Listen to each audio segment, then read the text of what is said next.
Arpit Bhai, WRC chairman, Piyush Bhai, my friend, RCM, and coordinator Vineet and Arunji.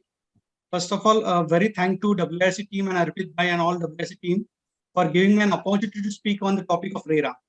Arpit Bhai has said very well that it is an evolving law. RERA is an evolving law. RERA has started in 2013, first of all. Then finance bills unable to come into enactment. Then RERA is introduced in 2016 again. And in 2016, the RERA Act has enacted. So coming to the RERA, it's 7th year. RERA अभी अपने 7वें साल में है और उसमें से भी काफी कुछ 2 साल 3 साल कोविड में गए. तो अभी तक बिल्डर साइड से या फिर चार्टर्ड अकाउंटेंट या फिर प्रोफेशनल साइड से इतने कंप्लायंसेस नहीं हुए हैं. And the MahaRERA is expecting a lot of from our professionals. And being various professionals are involved in the RERA field, mostly engineers, architects, and chartered accountants. The all duties is casted on these professionals. And being chartered accountant, the partner in the nation building, it is our duty that whatever expected by the MahaRERA authority from us, we should deliver our best. So a lot of complaints and lot of there is ambiguity between the RERA Act and the updates to be done. So this complete session, I'm focusing on practical aspect of the RERA updation. First of all, I'm starting with the basic of the RERAs. Then I'm going for some case studies. And in last, I'm showing that how to update the projects. Most of the professionals have taken the RERA registrations. So they have done the responsibility. But after registration, there is no compliances. As on date, a lot of reminders have been set by the MahaRERA authority that please do the compliances. Now the MahaRERA authority is in a compulsion mode where they can levy the penalty. So without wasting much more time, because the session is too busy, because the number of slides are there. So let us start. I will share my screen first of all.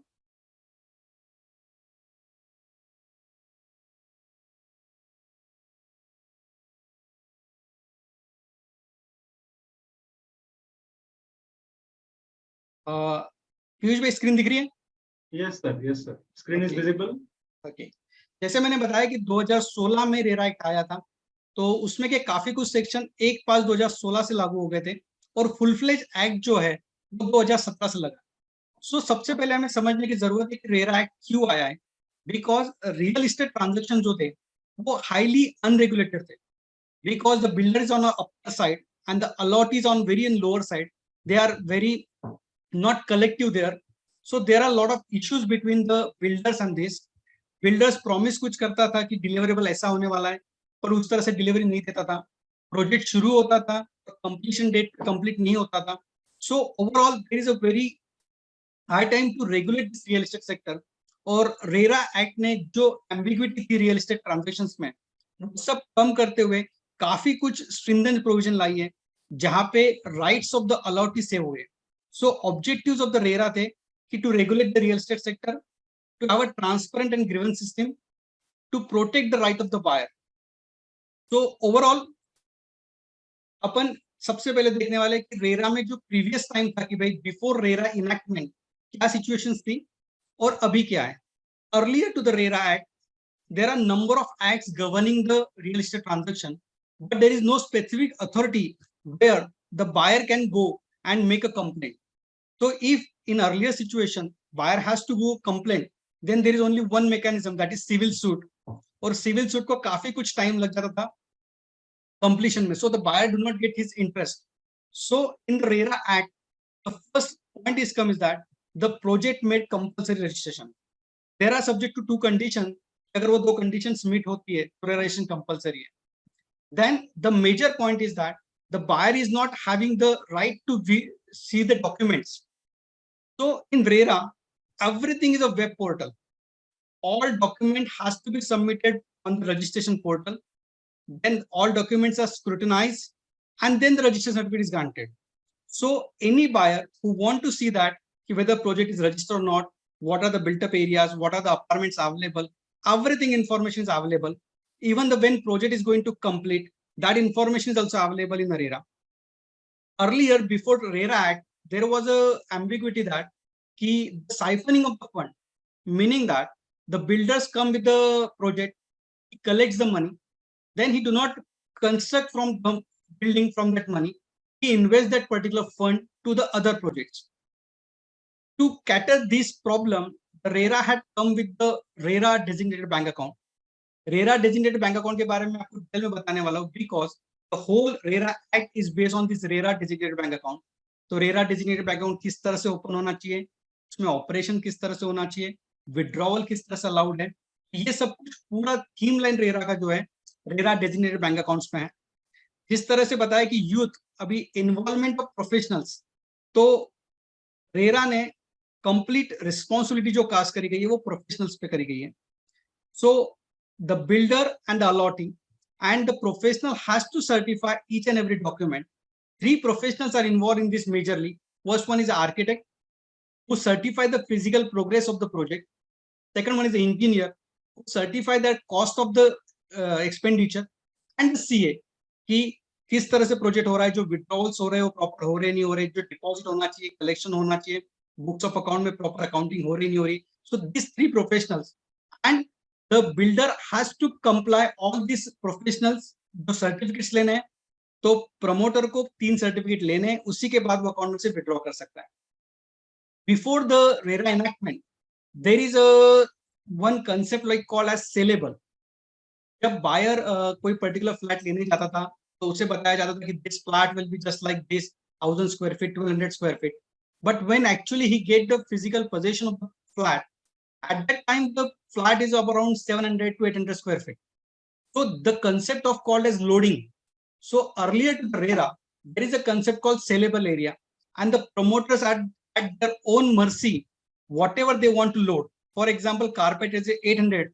Some builder may charge 50% loading, meaning that 800 carpet area and 400 loading. So that is 1200 square feet. So the buyer is unable to compare the 2 projects because each builder has his own method of charging the loading. But after the RERA enactment, there is a complete change that the concept of called carpet area, each document has to be mentioned on the carpet area, and carpet area is very well defined in the section 2K of the RERA Act. So now each builder has to mention the carpet area in all the documents. Coming to the advertisement, earlier there is no ban on the advertisement. Now whatever promoter commit in advertisement, so he has to ensure that whatever he promises in an advertisement, he has to deliver. If he do not deliver as per the advertisement, then he is liable to refund the money along with the interest to the allottee, and the allottee may claim the compensation also. So coming to the various points, you are getting that after the enactment of the RERA, most of the issues in the real estate segment are now going to be solved in a very standardized process. Each and every process of the RERA is a very standardized document. Earlier, the sale agreement are as per different. Each builder has his own method of sale agreement, allotment letter. Now, the sale agreement, allotment letter are prescribed. They have to be uploaded at the time of the registration of the RERA project. And if there is a deviation from the model agreement, so model bylaws of the sale agreement as well as allotment letters are issued by the RERA Act authorities. If you want to take any deviation, then deviation has to be pre-approved. So these documents are available on a web portal. अगर आप कोई property purchase करने जा रहे हो, तो आपको ये डॉक्यूमेंट्स ऑनलाइन वेबसाइट पर दिख सकते हैं. अर्लियर जैसे बताया कि अगर बिल्डर एडवांस ले रहा है, there was no ceiling, so the builder can take any amount of as advance. But now, as per the RERA enactment, there is a ceiling of 10%. So if your flat purchase price is suppose 1 crore rupees, the promoter can take maximum 10% amount, that is 10 lakh rupees. After taking the 10 lakh rupees, he has to execute agreement to sell with the allottee.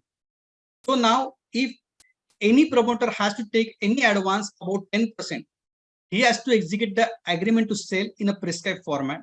He has to give very specification that what he is going to deliver, what are the project specification, when the project will be completed, what are the terms of the future payments.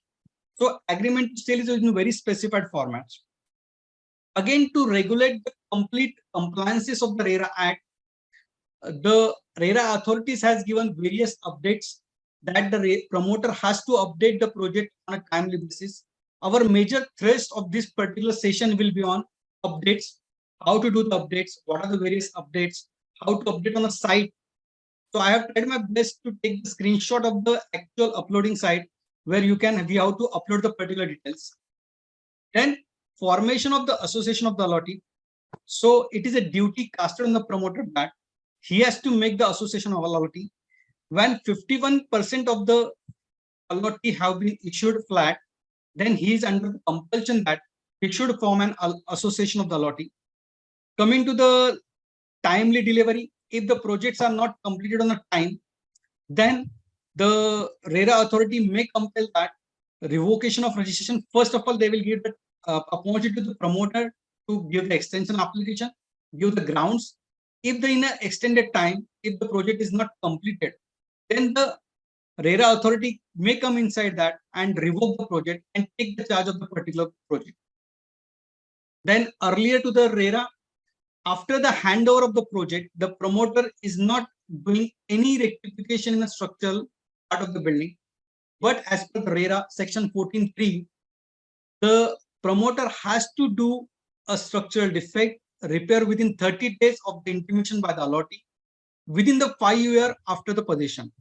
Means whenever the possession is given to the allotee, the promoter is under duty that he will do up to 5 years any structural defects in the building.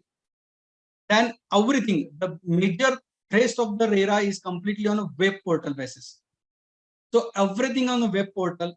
So each document, whatever we are talking about, the updates, registration, agreement to sell, allotment letter, everything we need to update on a website, and anyone can see, search any projects, whatever going on in Maharashtra, what document he uploaded, when he has done the updates.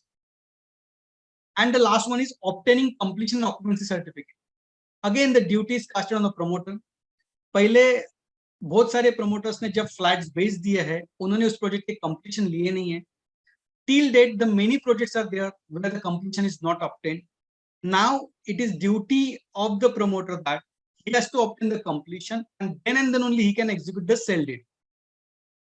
So overall, RERA में 4 important elements है.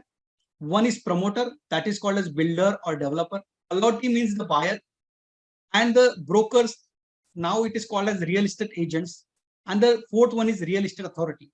So in MahaRERA, there are very specific authorities are given, very functions and duties of the promoter, as well as the rights of the allotee, duties of the allotee, registration कब करना चाहिए, registration कब होना चाहिए, उनके functions क्या है, duties क्या है, राइट्स क्या है, each thing is mentioned. So now the act is very specific that if anyone do the breaches, it is not only on the part of builder that he will do the breaches. Sometimes allotee do not take the possession, allotee do not make the payment on time.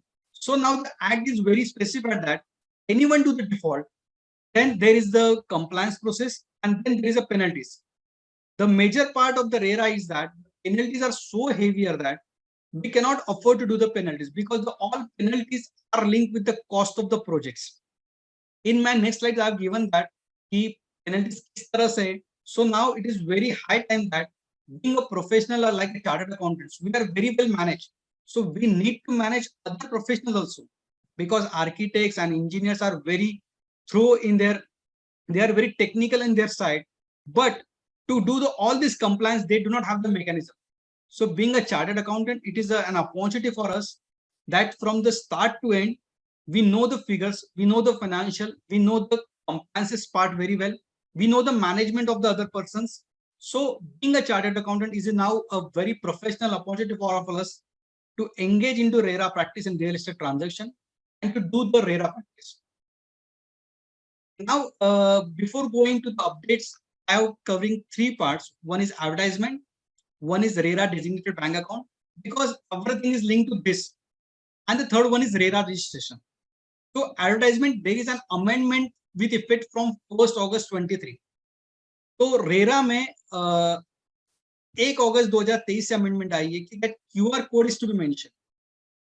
Market में काफी कुछ havoc है कि क्या QR code कैसे बनाना है, क्या बनाना है, बट मैं यहाँ पे सबको क्लियर करना चाहूंगा, QR कोड आपको नहीं बनाना है. तो जो भी रेरा रजिस्ट्रेशन सर्टिफिकेट्स आपको मिले हुए हैं, आप लॉगिन पोर्टल में जाने के बाद आपको क्यूआर कोड वहां से डाउनलोड कर सकते हो आप। So RERA registration and marketing. So as per section 3, अगर आपने रेरा का रजिस्ट्रेशन नहीं लिया है तो आप कोई भी प्रकार की मार्केटिंग एडवर्टाइजमेंट नहीं कर सकते हो। सेक्शन 11 में कहा है कि सिलेक्शन 11 में कहा है कि आप कोई भी एडवर्टाइजमेंट कर रहे हो, it may be in any form, it में भी डिजिटल फॉर्मेट, सोशल मीडिया है, आपका प्रिंटिंग मीडिया है, न्यूज़पेपर है, एडवर्टाइजमेंट है, कोई भी मीडिया है, तो आपको मेंशन करना है registration number of the RERA, first thing. Second thing, आपको वेबसाइट मेंशन करना है कि कौन से वेबसाइट पे ये नंबर सर्च करके आपको रेटिंग मिल सकती है। Now with effect from the 1st August, the QR code is to be mention, meaning that any party with the barcode or QR scanner, he can take the photo of that QR code and he can view the details mentioned in your registration. So 1 अगस्त 2023 के बाद आपको ये सब चीजें compliances करना है। जब भी मैं रिव्यू करता हूँ एडवर्टाइजमेंट रियल एस्टेट सेगमेंट की, तो बहुत सी बार रेरा नंबर मेंशन नहीं होता है। अगर रेरा नंबर मेंशन है तो उसका वेबसाइट का एड्रेस मेंशन नहीं होता है। तो now make sure that all these things are compulsory with effect from the 1st August 23. Section 12 deal करता है वेरासिटी ऑफ द एडवर्टाइजमेंट। आपको ये देखना है कि आप जो भी एडवर्टाइजमेंट दे रहे हो, जो भी कमिटमेंट कर रहे हो, क्योंकि एडवर्टाइजमेंट में जो आपने कमिट किया है, अगर उसी तरह से फिजिकल पोजीशन नहीं दे रहे हो आप, then the buyer is given, the allottee is given the right that he may claim the compensation from you, he can refund your whole amount along with the interest. तो section 2B की अगर बात करूं मैं, तो 2B advertisement specify किया है। ये जो भी सेक्शन बता रहा हूं ये महारेरा एक्ट के हैं। तो all types of advertisements are cover here. One is newspaper, magazine, standees, sales office, website, social media, any other advertisement. So जहां पे भी आप पब्लिक को अपील कर रहे हो कि that particular project is for sale और इंटेंट टू बी सेल, तो वो सब चीजें हो जाएंगे एडवर्टाइजमेंट में। और once you call it is advertisement, तो फर्स्ट थिंग आपको प्रोजेक्ट रजिस्ट्रेशन करना कंपलसरी है। सेकंड थिंग, नंबर, वेबसाइट का एड्रेस और क्यूआर कोड मेंशन करना जरूरी। सो समराइज मैंने यहाँ पे बताया, सेक्शन 3 बताता है कि कोई भी प्रोजेक्ट अगर रजिस्ट्रेशन नहीं लिया है आपने रेरा में, again of course the registration should be applicable to you because now there are 2 exemption conditions. तो सेक्शन 3(1) में अगर आपको रजिस्ट्रेशन एप्लीकेबल है, तो until you take the registration, you do not make any advertisement. If you found any doing an advertisement, then the someone may complain to the Maharera authority, or sometimes Maharera authority at his own can make the complaints and make you liable for the fines. Section 11(2) mention that the RERA number has to be mentioned in the all advertisement along with the website. Now order 46/2023 mentions that QR code has to be mentioned from the 1st August 23. Now one more order is mentioned 46/8/2023. उसमें कहा है कि अगर ये compliances नहीं करते हो आप, तो the MahaRERA can make the penalties. Friends, अभी तक मैं ये बताना चाहूंगा कि महारेरा जो है कंप्लायंस मोड में है। They are issuing notices to the various builders to do the compliances, but with in a short span of time this compliances notices will be converted into the penalize sections. Now जैसे मैंने आपको बताया कि the main focus of the complete RERA Act is a RERA designated bank account. First of all, we should understand that what is RERA designated bank account. तो काफी लोगों में confusion है कि whether it is an escrow account और whether it is separate account, कितना account open करना चाहिए। तो RERA ने ऐसे स्पेसिफिक कहा हुआ है कि you should maintain a specific separate account for the project where you have to deposit the 70% of the amount collected from the allotee. So now the banks has made the separate system. So covering that, the RERA designated bank account has to be maintained. 70% amount realized from the allotee used to be used for the cost and construction of the projects. तो RERA का basic intention यहाँ पे इसी तरह से है कि जो भी अमाउंट आपको अलॉटी से मिलने वाला है उसका 70% आपने सेपरेट अकाउंट में मेंशन करना है, सेपरेट अकाउंट में डिपॉजिट करना है, और वहां से जो विड्रॉल होने वाला है that has to be utilized only for the construction cost of the project or land cost. तो यहाँ पे जो withdrawal है, that withdrawal has to be as per the form certified by the professionals, form 1, form 2, form 3. All 3 certificate has to be obtained before withdrawing any amount from the RERA designated bank account. तो यहाँ पे अगर मैं nutshell में बताऊं तो whatever amount collected from the allotee has to be deposited in separate account. Out of the deposit, 70% has to be maintained in the RERA account, and the 30% amount is free to be used for any other purpose. Now the certain banks had made a different banking system. तो यहाँ पे being a chartered accountant मैं आपको बताऊंगा कि काफी कुछ confusion अभी भी है. Most of the major banks in जैसे हम 2 tier cities में हैं, तो अभी तक बैंकों को नहीं पता है कि रेरा बैंक अकाउंट किस तरह से ओपन करना चाहिए. मोस्टली जब जॉइंट डेवलपमेंट एग्रीमेंट होता है और लैंड ओनर के साथ में एग्रीमेंट किया गया है, now the land owner has to also maintain the RERA bank account. Builder का रेरा बैंक अकाउंट अलग रहेगा और ओनर का बैंक अकाउंट अलग होगा. So there is a lot of confusion till in the banking sector. So we should be very firm that how the banking system is implemented in the RERA bank account. Certain banks mention that RERA bank account will be open after registration. So all this is a myth. The RERA bank account has to be open before registration. Landowner has also, अगर joint development agreement है तो landowner को भी registration compulsory है, promoter को तो compulsory है ही. Now the bank has made two system of the banking system. एक जो बैंक सिस्टम है जिसमें 3 अकाउंट ओपन किए जाते हैं. One is collection account, second one is a RERA designated bank account, third one is a free current account. और दूसरी bank की कुछ बैंकों ने सिस्टम किया कि एक ही अकाउंट ओपन कर. आई will explain both the banking system. So first of all the 3 bank account operation system. तो अलॉटी से अगर आपको 10 लाख रुपए मिला है तो वो कलेक्शन अकाउंट में जमा होगा first of all. So 10 lakh rupees will be deposited in the collection account. You have to take the check of the collection account. Then at the day end, 70% amount will be transferred to the RERA designated bank account. तो 10 लाख अगर मिले आपको तो 7 लाख रुपए transfer हो जाएंगे RERA bank account में और 3 लाख रुपए ट्रांसफर हो जाएंगे करंट अकाउंट में. यहाँ पे बैंकिंग स्मूथ होना चाहिए इसलिए बैंकों ने 3 अकाउंट के सिस्टम निकाली है. पर इसमें से जो 70% का अकाउंट है वही अपना रेरा बैंक अकाउंट है. So coming to the 3 bank system, तो उसमें कलेक्शन अकाउंट ओपन होगा, रेरा डेजिग्नेटेड बैंक अकाउंट और फ्री अकाउंट. कुछ बैंकों ने सिस्टम करी कि भाई एक ही अकाउंट ओपन करेंगे. तो in this bank account that account is called as a RERA account. उसमें 10 लाख रुपीस का चेक जमा होगा, उसमें से 30% अमाउंट ट्रांसफर हो जाएंगी करंट अकाउंट में और 70% अकाउंट उसी अकाउंट में रिटर्न हो जाएंगे. तो जो 70% अमाउंट जो रिटर्न हुई है उसे हम कहेंगे रेरा अकाउंट. और यहाँ पे जो फर्स्ट जो सिस्टम थी जिसमें जो 70% अमाउंट ट्रांसफर हो रही है वो होगा आपका RERA bank. Now I am giving more thrust on the RERA account. RERA account, तो रेरा अकाउंट जब मैं बोलता हूँ तो रेरा अकाउंट में से कोई भी अमाउंट आप विड्रॉ डायरेक्टली नहीं कर सकते हो. अगर अमाउंट फ्री अकाउंट में पड़ी है, आपके 30% वाले अकाउंट में पड़ी है तो आप विड्रॉ कर सकते हो. 70% वाले अमाउंट में से आपको सीए सर्टिफिकेट, इंजीनियर सर्टिफिकेट और आरटी सर्टिफिकेट देने के बाद ही विड्रॉ कर सकते हो. Now there are some confusion also pass through charges. तो pass through charges मतलब क्या कि बहुत सी बार जीएसटी लेते हैं, तो जीएसटी है या फिर कोई म्यूनिसिपल टैक्सेस ले रहे हो आप, कोई चार्जेस ले रहे हो, कोई एमिनिटी चार्जेस ले रहे हो. तो ये सब जो चार्जेस है आपके, इसके लिए आप सेपरेट अकाउंट ले सकते हो. तो वो अकाउंट आपका रेरा में आपने अमाउंट नहीं भी जमा करी तो चल सकती है. तो there is a specific circular with the RERA that the pass-through charges can be operated to the different bank account. Then earlier there was condition that RERA certificate, that certificate form number 1, 2, 3 has not to be submitted to the bank. But now with the amendment, every bank is demanding these certificates. So now we have to give the copies. And the RERA designated bank account is not an escrow account. It is a normal account. Again, the promoter landowner and the promoter builder has to open the separate RERA accounts. Now I have taken an example or case study that how the account will be operated for RERA designated bank account.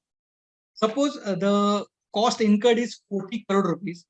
For example, land cost is 3 crore rupees, construction cost is 25 crore, approval cost is 5 crore, and the construction cost is 7 crore. So total on the project we have incurred 40 crore rupees. Now how the banking will happen? Suppose you have received the 60 crore rupees from the allotee, then the collection account will be created by 60 crore rupees. At the day end, 70% amount will be transferred to the RERA account, that is 42 crore rupees. 30% will be transferred to free current account, that is 18 crore rupees. So the promoter is free to use that 18 crore on anywhere. There is no compulsion on the promoter that cost is to be incurred on a particular project. Now the RERA account is created with the 42 crore rupees, that is 70% of the amount collected from the allottee. Now, how this amount can be withdrawn? So the cost incurred is 40 crore. So the promoter has to take the certificate from the professionals that the 40 crore cost is incurred. Then this certificate has to be submitted to the bank. Then the bank will verify.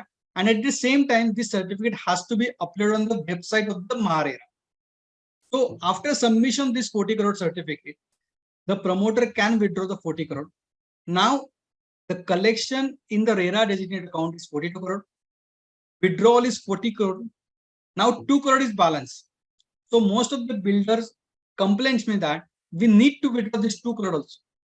So friends, अगर आपको ये 2 crore withdraw करना है, again you have to incur the cost. You have to obtain certificate from the professional that the 2 crore is expenses, and that certificate has to be submitted to the bank, and then that 2 crore rupees will can withdraw.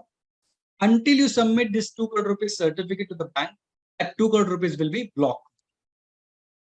Now, जैसे मैंने आपको बताया था कि क्यों RERA को seriously लेना चाहिए. So I have summarized the penalties and offenses under the RERA Act. So तीनों के लिए लिखे मैंने promoter, agent and allottee. I'm not going detail wise. Just see the figures. 10% of the project cost and imprisonment, 5% of the estimated project cost. Coming to the agent, 5% of the property cost, and coming to the allottee also 5% of the property cost. See the impact of this. Generally, if I'm seeing the project cost include the complete cost of the construction. Suppose a builder has an estimated project cost of 10 crore rupees. The penalties are 5% or 10%, meaning that 50 lakhs to 1 crore rupees. If these penalties are levied on a builder, he will not be able to survive. So we need to take each and every compliances of the RERA. We should understand first of all what compliances has to be done. Then we need to educate to the promoter that this compliance has to be done. There are the serious penalties, and then we need to do the compliances. Coming to the third point, RERA registration.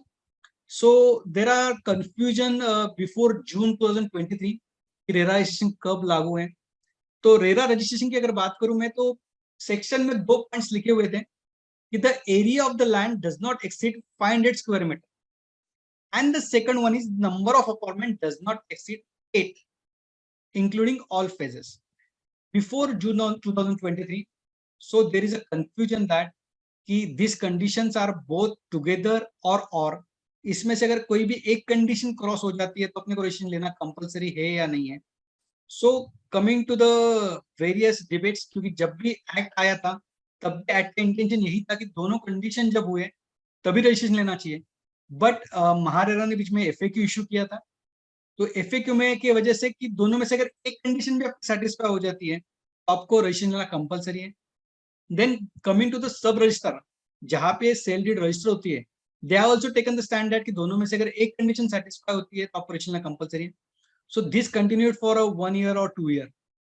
But now with 9 June 2023, the MahaRERA come up with an order that both condition are compulsory. अगर दोनों condition satisfy होती है तभी आपको RERA registration लेना compulsory है. अगर दोनों में से एक कंडीशन सेटिस्फाई हो रही है और सेकंड नहीं हो रही है तो आपको रेरा नंबर लेना कंपलसरी नहीं है. Again, 2 situations are there. Then promoter has received the completion certificate. अगर promoter को completion certificate मिल गया है, he has done the construction cost completely from his own pocket, own funds. He do not advise to any person, and he has obtained the completion certificate. In that case, he do not need to take the registration certificate. Again, अगर आप कोई building को repair renovation कर रहे हो और उसमें marketing involve नहीं है तो आपको रजिस्ट्रेशन कंपलसरी नहीं है. तो overall these are the exemption. इसके अलावा सब प्रोजेक्ट्स को रजिस्ट्रेशन कंपलसरी है. रेरा रजिस्ट्रेशन मिलने के लिए being a chartered accountant we need to be very vigilant, because आप जब रजिस्ट्रेशन ले रहे हो तो काफी कुछ डॉक्यूमेंट सबमिट करने हैं और उसका इम्पैक्ट आज नहीं होने वाला है, उसका इम्पैक्ट आने वाले फ्यूचर में होने वाला है. For example, completion date. That completion date has to be mentioned in the registration application form, meaning that ये प्रोजेक्ट पर्टिकुलर कब कंप्लीट होने वाला है ये आपको मेंशन करना है रजिस्ट्रेशन के टाइम, और on that basis the registration certificate is issued. अगर आपने रजिस्ट्रेशन लेते वक्त बता दिया, जैसे प्रमोटर अगर आप पूछते हो, बिल्डर को अगर आप पूछते हो कि भाई कितने साल में प्रोजेक्ट कंप्लीट होगा, तो वो अपने को बोलते हैं 1.5 साल में कंप्लीट हो जाएंगे. तो वी मेंशन सेफली 2 years. और 2 साल में अगर वो प्रोजेक्ट रजिस्ट्रेशन नहीं होता है, कंप्लीट नहीं होता है, so after 2 years you have to apply for the extension. और एक्सटेंशन में अगर कंप्लीट नहीं होता है, then next further proceedings are there. So we need to think a lot कि what date should be mention at the time of the registration. Again, the second major criteria at the time of registration we have to mention is the estimated cost of the project. So we need to take a proper estimation. What estimated cost to be incurred towards the project? Project कितने साल में complete होने वाला है, उसकी cost क्या क्या लगने वाली है, because further all calculation will be on this estimated cost of the projects. जब तक आपको अपडेट्स करने हैं, जब तक कंप्लीशन नहीं होगा, तब तक यही जो आप एस्टिमेटेड कॉस्ट आपने जो मेंशन किया at the start of the project, वही कंटिन्यू होने वाली है. So we need to be very careful while mentioning the estimated cost of the projects. Then joint development agreement, there is a complete meet in the rural areas that landowner do not have to register for the RERA, but there is no, अगर joint development agreement और area sharing अगर आपका है, तो आपको RERA registration लेना compulsory है, subject to the condition of the earlier to given. Then RERA registration किस तरह से लेना चाहिए, यहाँ पे भी एक प्लानिंग कर सकते हो आप, क्योंकि जो भी आपका अमाउंट जो है रेरा डेजिग्नेटेड बैंक अकाउंट में जो ब्लॉक होने वाला है, वो होने वाला है RERA registration number wise.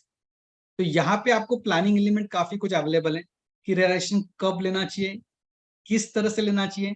So you can plan a number of thing. There is no compulsion that a complete whole project has to be registered together. और अगर एक प्रोजेक्ट में अगर 2 बिल्डिंग है, तो 2 बिल्डिंग का रजिस्ट्रेशन अलग ले सकते हो. देन एक ही बिल्डिंग है, तो उसमें भी आप फ्लोर वाइज रजिस्ट्रेशन ले सकते हो. सिर्फ आपको किस तरह से बाइफरकेशन करना है ये आपको सोचना है. तो this all element has to be carefully plan. Most of the times promoter registration ले लेता है, इट डू इतना कुछ वो क्रिटिकल एनालिसिस नहीं करता है, बट इसके सब कॉम्प्लिकेशन जो है, क्योंकि रेरा अकाउंट में जो भी अमाउंट ब्लॉक होने वाली है आपकी, वो जब तक आपका प्रोजेक्ट कंप्लीट नहीं होगा. फॉर एग्जाम्पल, अगर एक प्रोजेक्ट है जिसमें आप 10 बिल्डिंग का प्रोजेक्ट दे रहे हो, और 10 बिल्डिंग का प्रोजेक्ट आपने एक ही साथ में एक रजिस्ट्रेशन नंबर में लिया हुआ है, देन एट दैट टाइम जब तक आपकी 10 बिल्डिंग्स कंप्लीट नहीं होंगी, तब तक वो प्रोजेक्ट कंप्लीट नहीं होने वाला है. तो यहाँ पे आप प्रॉपरली प्लानिंग करिए.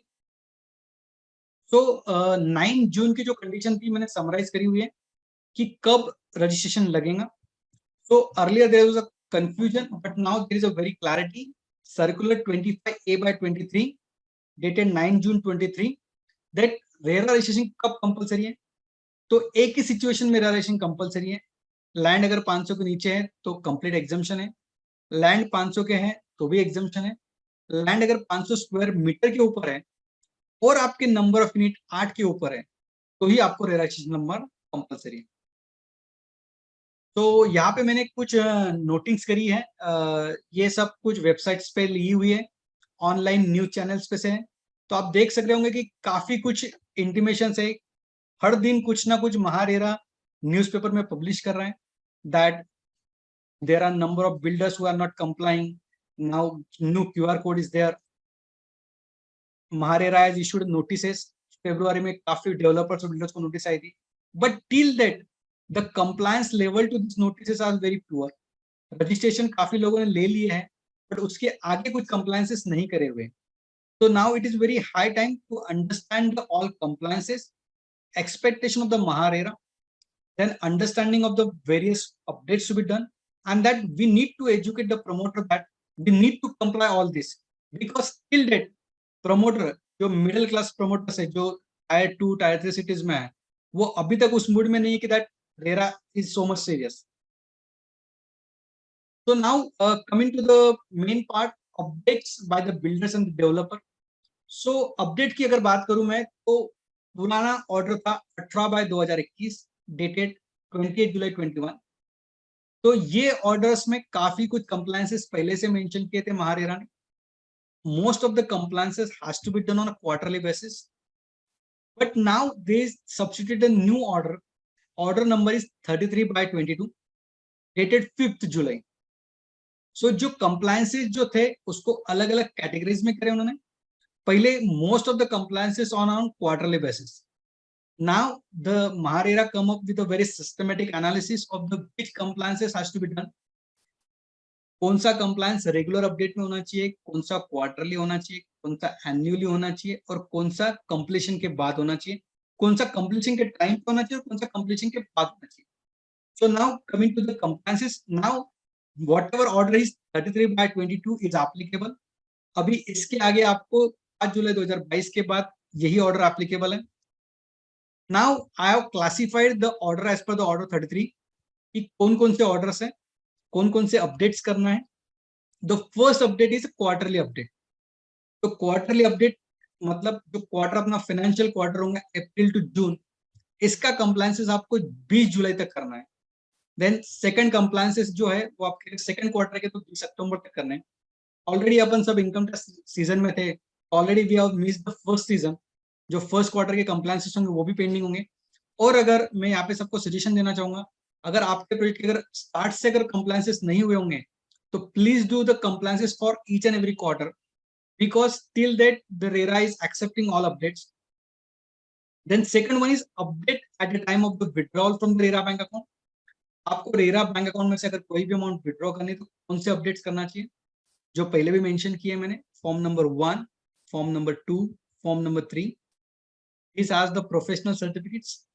Then third category is as and when changes occur. मतलब प्रोजेक्ट में अगर कोई भी चेंज होता है तो आपको प्रोजेक्ट का चेंज इमीडिएटली नोटिफाई करना है महारेरा की वेबसाइट पे. देन कुछ फॉर्म्स है जो एनुअली अपडेट करने. एनुअल अपडेट्स में है form number 2A which is for a quality certificate and form number 5 which is a RERA audit.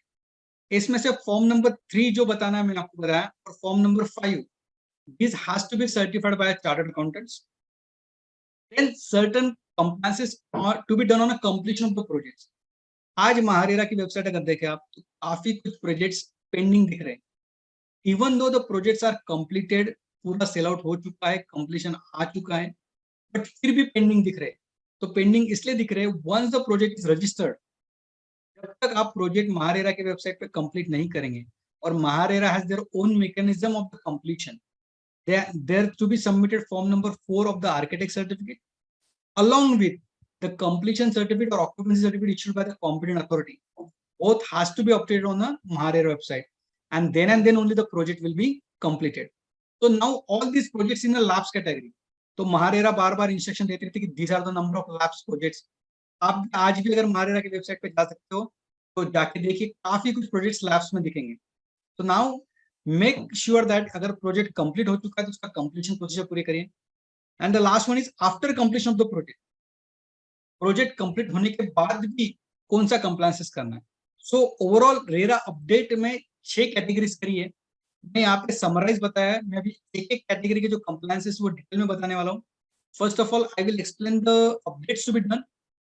Then उसके स्क्रीनशॉट्स निकाले कि वेबसाइट पे जाने के बाद किस तरह के मेनू आपको दिखने वाले हैं, किस तरह से अपडेट करना है आपको. So now coming to the one by one, we will start with the quarterly updates. First one is RERA quarterly updates. So as per order, these 5 points has to be updated on a quarterly basis. First one is incremental changes in various building plan. So अगर आपके जो approvals लिए थे आपने registration के time में, तो registration के टाइम पे commencement certificate and building plans are compulsory. इसके बाद अगर आपने मीनवाइल कोई चेंजेस किए होंगे, कुछ एडिशनल फ्लोर सैंक्शन हुए होंगे, कुछ अमेंडमेंट हुई होंगी आपके अप्रूवल प्लान्स में, तो now you have to update on a quarterly basis. तो उस पूरे क्वार्टर में जो भी आपको कमेंसमेंट सर्टिफिकेट नया मिला होगा, जो मॉडिफिकेशंस होंगे प्लान में, वो आपको वेबसाइट पे अपडेट करने हैं. तो यहाँ पे आपको ये जो कैटेगरी ऑफ अपडेट है, यहाँ पे नए प्लान आपको अपलोड करने हैं. Second one, status of the project, physical progress of the project. तो जब आप रजिस्ट्रेशन करते हो तब भी वो प्रोग्रेस ऑफ द प्रोजेक्ट मांगता है. Then after each and every quarter you have to update the project कि भाई पहले कितने एक्सकैवेशन कितना हुआ था, अभी कितना हुआ है, पिछली बार कितने फ्लोर्स आपके बने हुए थे, अभी कितने बने हुए हैं. देन प्लास्टर का काम है तो कितना हुआ है, all these are the technical terms I am talking about, that's all about engineering and everything, construction side की बातें हैं। बट आपको प्रोग्रेस अपडेट करना है। अगर आप रेरा प्रैक्टिस करना चाहते हो तो आपको उस साइड से भी जाके देखना पड़ेगा कि प्रमोटर ये सब चीजें किस तरह से करता है, because while certifying form number 3 and form number 5 you should be very ensured that everything you are certifying is true and correct. वहां पे ओपिनियन नहीं मांगे, सब सर्टिफिकेट फॉर्मेट है। The third one is present status of the booking of the plots and apartment and units. तो आपको यहाँ पे मेंशन करना है कि जो भी अपार्टमेंट्स आपके अवेलेबल है उसमें से कितने बुक हो चुके हैं, कितने अनसोल्ड है। देन गैरेजेस, गैरेजेस में एक पॉइंट बताना चाहूंगा कि before RERA enactment promoter is used to sell the open parking also. तो जो पार्किंग सैंक्शन नहीं थी वो भी वो बेचता था, उसके पैसे बिल्डर लेता था। Now in the RERA act there is a very specific that the garages and the covered parking are only allowed to be sold and that has to be sanctioned in your building plan.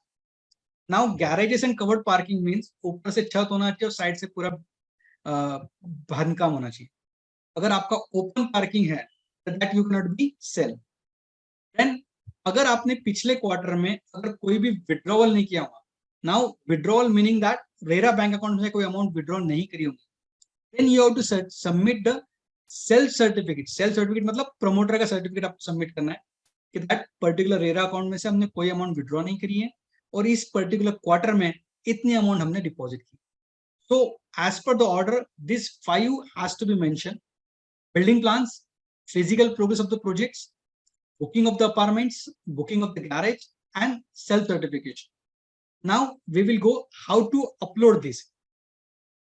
So first part is to be building plans आपको upload करने हैं, apartments का जो declaration वो भी upload करना है, self declaration भी upload करना है इसमें। So now this is a screenshot of the website. जब भी आपने रेरा का रजिस्ट्रेशन लिया होगा तो आपको लॉगिन आईडी और पासवर्ड मिला होगा, तो वही लॉगिन आईडी और पासवर्ड का मैंने यहाँ पे page, this is login page. तो जो भी अपडेट्स होने वाली है वो आपके उसी लॉगिन में होने वाले हैं जिस लॉगिन से आपने रजिस्ट्रेशन लिया हुआ है। तो यह हियर आपको लॉगिन आईडी और पासवर्ड मेंशन करना है। Then this is the home page after login. आपने लॉगिन करने के बाद ये होम पेज मेंशन होगा रेरा का, जहाँ पे आपको प्रोजेक्ट का नाम मिलेगा, देन उसका स्टेटस मिलेगा, सर्टिफिकेट जनरेटेड नहीं है, देन कुछ करेक्शन स्टेटस डाला है नहीं डाला है आपने। एंड द लेफ्ट साइड की अगर बात करूं मैं तो लेफ्ट साइड में आपको 6 पॉइंट्स दिख रहे हैं: accounts, project detail, payment, payment receive, project extension and log out. तो this is the menu where you have to update the changes. तो यहाँ पे जो भी चेंजेस करना है आपको वो प्रोजेक्ट डिटेल में करना है। So this is the second slide after the login. तो लॉगिन होने के बाद लेफ्ट साइड में जो कॉलम दिख रहा है आपको प्रोजेक्ट डिटेल, वहां पे अपडेट्स करने। तो प्रोजेक्ट डिटेल को मैंने थर्ड स्क्रीन में डिटेलिंग किया हुआ है, उसमें क्या क्या मेन्यूज है वो मैं आपको बताना चाहूंगा। First one is add project. आपने कितने भी रजिस्ट्रेशन लिए, प्रोजेक्ट वाइज लिए, तो आप इसी लॉगिन में आप अपडेट कर सकते हो। Second one is add promoter land investor details. Third one is add building. Fourth one is common areas and facilities. Fifth one is a project cost. Six one is a project professionals, litigation details, document upload, task and activity. मैं खुद को भी यहाँ तक restrict कर रहा हूँ। जो आखिरी के 2 पॉइंट है, application for withdrawal and application for the change, वो मैं बाद में मेंशन करूंगा। So all these are the areas where you have to update the details of the projects. तो जैसे अभी अपन बात करें first of all quarterly updates की, तो इसमें से कहाँ पे क्वार्टरली अपडेट्स करना है वो मैं बता रहा हूँ। सिर्फ यहाँ पे एक पॉइंट मेंशन करना चाहूंगा, मैं जो क्यूआर कोड की बात मैंने एडवर्टाइजमेंट में की थी, तो लास्ट पॉइंट अगर आप देख रहे होंगे तो यहाँ पे क्यूआर कोड है। तो यहाँ से क्यूआर कोड आपको सेव करना है और वो क्यूआर कोड सेव करने के बाद आपको हर एडवर्टाइजमेंट में मेंशन करना है। Coming to the next point, तो ये यहाँ पे आपको अपडेट्स करना है। Now we are talking about the quarterly updates. तो पहला अपडेट जो करना है वो 3 नंबर के पॉइंट पे करना है, दैट इज ऐड बिल्डिंग। तो बिल्डिंग में जब आपने प्रोजेक्ट रजिस्टर किया होगा तो प्रोजेक्ट रजिस्ट्रेशन के टाइम्स में आपने उस बिल्डिंग में लिखा होगा कि कितने टाइप्स के अलग अलग फ्लैट्स अपने बिल्डिंग में available. These are called as apartments. For example, अगर एक बिल्डिंग लूम है जिसमें शॉप्स है, 10 फ्लैट्स है, कोई 2 BHK फ्लैट है, कोई 3 BHK फ्लैट है, हर एक की अगर अलग अलग साइज है, then this will be categorise differently. All this has to be mention at the time of the registration. तो आपको ये मेंशन करना रजिस्ट्रेशन के टाइम पे कि कितने अलग अलग अपार्टमेंट्स आप बनाने वाले हो, और क्वार्टरली बेस पे आपको क्या अपडेट करना है कि इसमें से कौन से फ्लैट सेल आउट किए। जैसे क्वार्टरली बेसिस में मैंने आपको बताया कि इन्वेंटरी आपको अपलोड करनी है अपलोड कॉलम में, तो उसका डिटेल यहां मेंशन करना है। तो this will be the part of the ad building part. Now ad building में मैं नीचे आऊं तो यहाँ पे जो कॉलम दिखा है मैंने, जो स्क्वायर किया हुआ है, तो number of apartment book sold and allotted, ये कॉलम आपको अपडेट करना है। तो ये जो लेफ्ट साइड दिख रहा है आपको, 2 BHK apartment, carpet area, number of apartment, this information I have submitted at the time of the registration of the project. Now on a quarterly basis, I am going to the website and updating that out of the 5 apartments of the 2 BHK category at of 68.64 square feet carpet area have been sold. So with these updates, now you are updating this information on website. So any buyer can see that कि कितने types के अलग अलग category के apartment इस building में available है, उसमें से कौन से बेचे गए और कौन से पेंडिंग है। तो that update you have to do on a quarterly basis. और इसका जो अपडेट है इसको आपको एक डिक्लेरेशन फॉर्मेट में प्रमोटर के लेटर पैड पे अपलोड भी करना है। तो यहाँ पे अपडेट करना है और वहां पे अपलोड कॉलम में अपडेट करना है। Now coming to the second part, जो अपना क्वार्टरली अपडेट में था, physical project of the progress, कि जो आपका प्रोजेक्ट है उसका फिजिकल प्रोग्रेस क्या चल रहा है। फिजिकल प्रोग्रेस में 2 पार्ट डिवाइड होते हैं, one is common area and facility and second one is actual construction. तो जैसे लेफ्ट साइड की बात करूं मैं आपको, तो प्रोजेक्ट डिटेल में एड बिल्डिंग के नीचे आपका था कॉमन एरियाज एंड फैसिलिटीज। तो कॉमन एरिया क्या क्या बनाने वाले हो आप लोग, ये सब आपको प्रोजेक्ट जब रजिस्ट्रेशन किया है तभी मेंशन किया है। क्वार्टरली बेस पे बताना है इसमें से क्या क्या बन गया। तो आप देखेंगे तो लेफ्ट साइड में ये देखेंगे कॉमन एरियाज एंड फैसिलिटीज, जिसमें लिखा हुआ है इंटरनल रोड फुटपाथ एरिया। हमने जब रजिस्ट्रेशन लिया तो तभी नहीं बोला था, तो अभी मेंशन करने की जरूरत नहीं है। Water conservation, rain water harvesting, ये मेंशन किया था हमने, yes. But as on date उसका कंप्लीशन कितना है, 0 है। So that I am updating on a quarterly basis. Next quarter में फिर से अपडेट करूंगा कितना परसेंट काम हुआ है और क्या पेंडिंग है। तो this common facilities has to be mention updated on a quarterly basis. So this is the physical progress of the project. Third one is task and activity. Project detail में application of withdrawal के ऊपर task and activity. तो यहाँ पे अलग अलग categories of the task की है। एक्सकेवेशन मतलब खोदकाम कितना हुआ है, बेसमेंट प्लिंथ कितने थे, पोडियम कितना है, स्टील फ्लोर कितने हैं, और कितने परसेंट काम हुआ है मुझे। Now this project you have to update as per the form number 1 submitted by the architect. Architect is the authorized person to give us the status of the project. वो अपने को सर्टिफाई करके देगा कि किस तरह से आपका प्रोजेक्ट कंप्लीशन है। आपको उस तरह से परसेंटेज क्वार्टरली बेसिस पे आपको अपडेट करने हैं। Now next one is physical progress. आपको जो देना है उसमें कॉस्ट टर्म में भी देना है। तो this is the next physical progress, कि जो भी estimated cost of the project था आपका, वो अपने start of the project mention किया था कि पर्टिकुलर इस पर्टिकुलर पार्ट पे लैंड कॉस्ट पे मेरा इतना खर्चा होने वाला है, डेवलपमेंट पार्ट पे इतना खर्चा होने वाला है, उसमें से इस क्वार्टर एंड तक कितना खर्चा हुआ। Now this amount is to be as per form number 3। Form number 3 chartered accountant certify करके देता है, फॉर्म नंबर 2 इंजीनियर सर्टिफाई करके देता है। Engineer also mention the work done in terms of amount, and chartered accountant also mention the work done in terms of amount, that has to be mentioned over here. तो आपको project कितना update है वो यहाँ पे amount wise लिखना है। Now document upload column, यहाँ तक थोड़ा कंफ्यूजन अगर हो रहा होगा कि ऑनलाइन सेशन है, तो यहाँ पे मैं सब तो कभी तक क्वार्टरली अपडेट्स के बारे में ही बता रहा हूँ। तो डॉक्यूमेंट अपलोड कौन कौन से करने हैं, तो यहाँ पे आपको अपलोड कॉलम में जाना है। वहां पे देखिए पहले मैंने बताया आपको building plan approval, commencement certificate. यहाँ पे आपको लेफ्ट साइड में राइट ऐड कॉलम मिलता है। आपके पूरे क्वार्टर में अगर कोई भी अपडेट हुए तो आपको ऐड कॉलम करने के बाद यहाँ पे मेंशन करना है। एक चीज याद रखनी है कि एक बार कोई भी चीज महारेरा की वेबसाइट पे ऐड हो गई है तो वो डिलीट नहीं होती है, आपको नेक्स्ट चेंजेस करना है तो फिर से ऐड ही करना है उसको। तो क्वार्टरली में आपको कोई भी बिल्डिंग प्लान में चेंजेस हुए तो आपको यहाँ पे अप्रूव करना है। नाउ जिस तरह से मैंने बताया था डिस्क्लोजर ऑफ द सोल्ड और बुक इन्वेंटरी, तो आपने अपार्टमेंट्स कितने बेचे हैं उसका डॉक्यूमेंट सबमिट करना है। सेमली गैरेजेस अगर आपने कुछ बुक करे हैं, गैरेज अगर अवेलेबल है और बुक करे हुए हैं तो वो भी मेंशन करना। These two information should be on the promoter's letterpad and promoter has to certify this.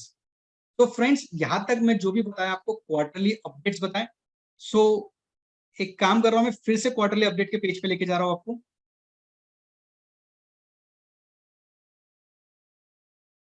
तो now again I am going to the quarterly updates. तो जो बताया मैंने incremental changes in the various building plan approval, तो कोई भी building plan मिला है तो ये आपको अपलोड कैटेगरी में जाके अपलोड करना है।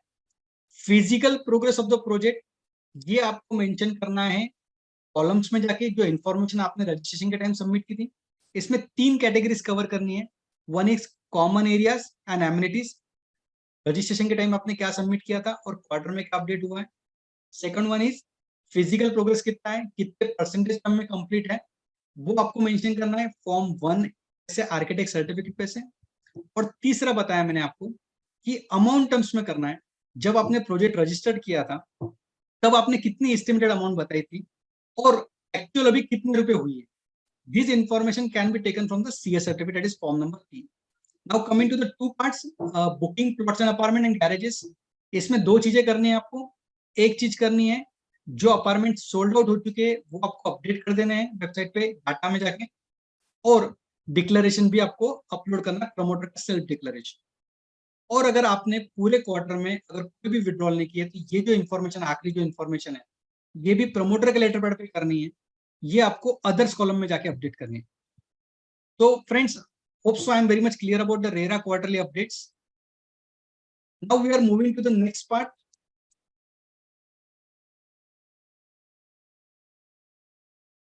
Updates for the withdrawal of the money from the RERA account.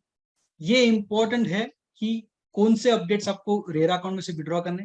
मैं बार बार रिपीट कर रहा हूं, that is form number 1, form number 2 and form number 3. All these document has to be uploaded on a Maharera web portal and as well as to the bank before withdrawing any amount. तो यहाँ पे आपको promoter को guide करना है, because there is no ban on withdrawal of the amount from bank account.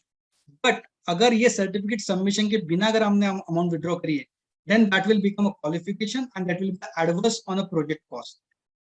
So form number 1, form number 2 and form number 3. Form number architect certificate है, ये technical है, तो आपने जो आर्किटेक्ट अपॉइंट किया होगा eight the time of the registration of the project, उनसे आप ये आर्किटेक्ट ले सकते हो। और अगर मीनवाइल अगर आपने आर्किटेक्ट चेंज किया है तो you have to update that information on website and then you have to take the certificate. तो आर्किटेक्ट फॉर्म नंबर 1 में ये स्पेसिफाई करने वाला है कि प्रोजेक्ट कितने परसेंट कंप्लीट है। तो आर्किटेक्ट में प्लिंथ लेवल कितना हुआ है, एक्सकेवेशन लेवल कितना हुआ है, प्लास्टर लेवल कितना हुआ है, सैनिटरी कितना लेवल हुआ है, कितने परसेंटेज कम पे हुआ है। So that certificate has to be given by the architect. Form number 2, that is the structural engineer certificate. That certificate is given by the engineer who is authorised to sign. Engineer certificate में 2 parts रहते हैं। एक होता है कि जो project है उसमें कितना डेवलपमेंट है, एक कॉमन एमिनिटीज में कितना हो रहा है। और इंजीनियर हैज टू सर्टिफाई कि जो भी कॉस्ट एस्टिमेट की थी हमने eight the time of the initial of the project, उसमें से कितना खर्चा हुआ है। और कोई एडिशनल आइटम पे अगर कॉस्ट इंकर करी है, then that has to be mention separately. तो form number 2 is certified by the structural engineer. Structural engineer का जो भी सर्टिफिकेट है, अगर उसका फॉर्मेट देखें तो वो अमाउंट टर्म में है। So engineer has to certify that particular cost is incurred on a common amenities, particular cost is incurred on a project cost. Coming to the form 3, that is to be certified by chartered accountant. Form 3 का अगर part देखेंगे आप तो form 3 काफी detail है। So whenever you want to certify form 3, you should be very careful. आपको RERA act का knowledge complete होना चाहिए, क्योंकि फॉर्म 3 में सब कुछ डिटेल इंफॉर्मेशन है। अगर कोई भी वायलेशन अगर प्रमोटर ने किया है, that we have to mention. So form 3 में अगर देखिए आप, तो majorly I have categorize form 3 into 6 part. First is estimated cost of the project. तो estimated cost of the project is land cost, development cost, that has to be as per mention. जब भी आपने registration certificate किया होगा उस time में जो estimated cost submit की होंगी वही कॉस्ट आपको यहाँ पे मेंशन करने सर्टिफिकेट। अगर आपके एस्टिमेटेड कॉस्ट अगर कोई चेंज हो रही है then you have to apply for the correction in the certificate. So you cannot update directly estimated cost column. तो being a chartered accountant यहाँ पे अगर आप estimated cost of project ले रहे हो तो this has to be as per specifically as per registration certificate, तब जो document submit किए थे। Then actual cost incurred on the project, actual cost कितना incurred हुआ है that has to be matched with the books of account. Books of account से cost match करके आपको mention करना है यहाँ पे कि कितना खर्चा हुआ है। Then third part is we have to reconcile the sold inventory and unsold inventory. जैसे आपने क्वार्टरली अपडेट किया है तो क्वार्टरली अपडेट में जो आपने बताया कि पर्टिकुलर अपॉइंटमेंट आपने बेची है या नहीं बेची है, that inventory has to be matched with your certificate also. So you have to be very careful that you have to ask to the particular promoter that which inventory are sold, उसके sale agreement बने या नहीं बने, advance की receipt ली है, booking का आपने allotment letter issue किया है नहीं किया है। 10% से अगर ऊपर अगर एडवांस लिया है आपने, फॉर एग्जाम्पल 1 करोड़ का अगर आपने फ्लैट बेचा है और अगर आपने 15 लाख रुपए एडवांस लिया है और आपने एग्रीमेंट टू सेल अगर एग्जीक्यूट नहीं किया है then you have to mention in your qualification that particular is above violation of the RERA Act.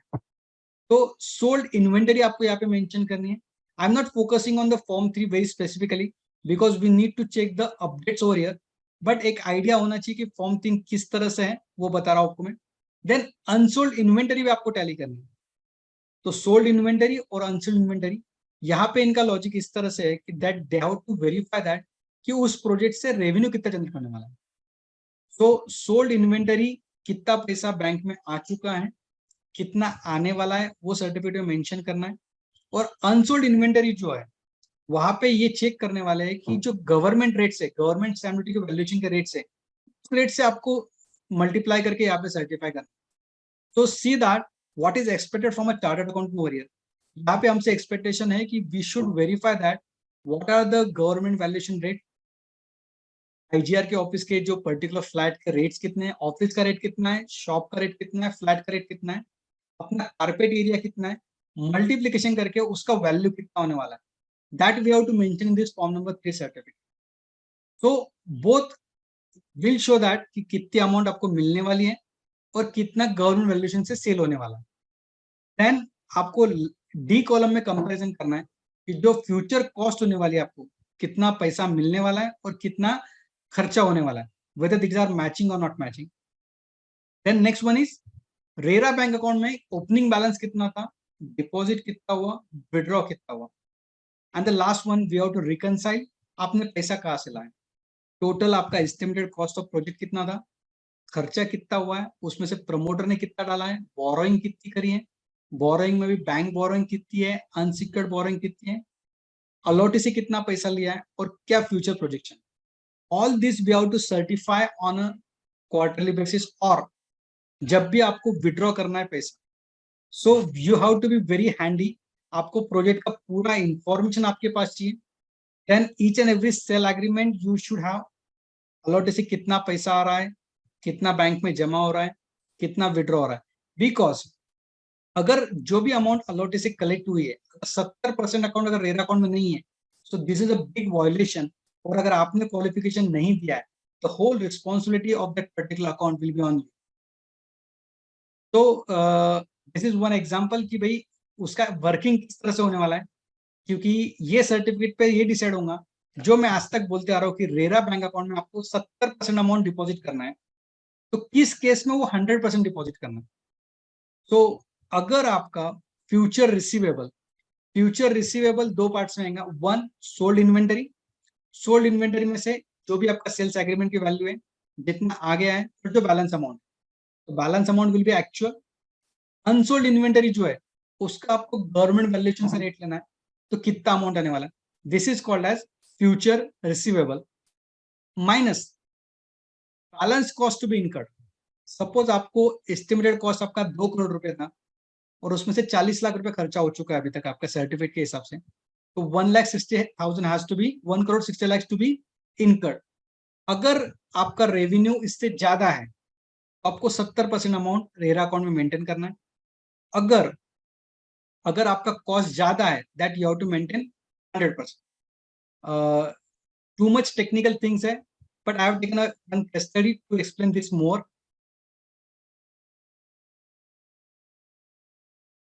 तो सिनेरियो 1 एंड 2, यहाँ पे एग्जांपल लिया है मैंने। Estimated balance cost to complete real estate project 50 lakh rupees, दोनों केस में सेम है।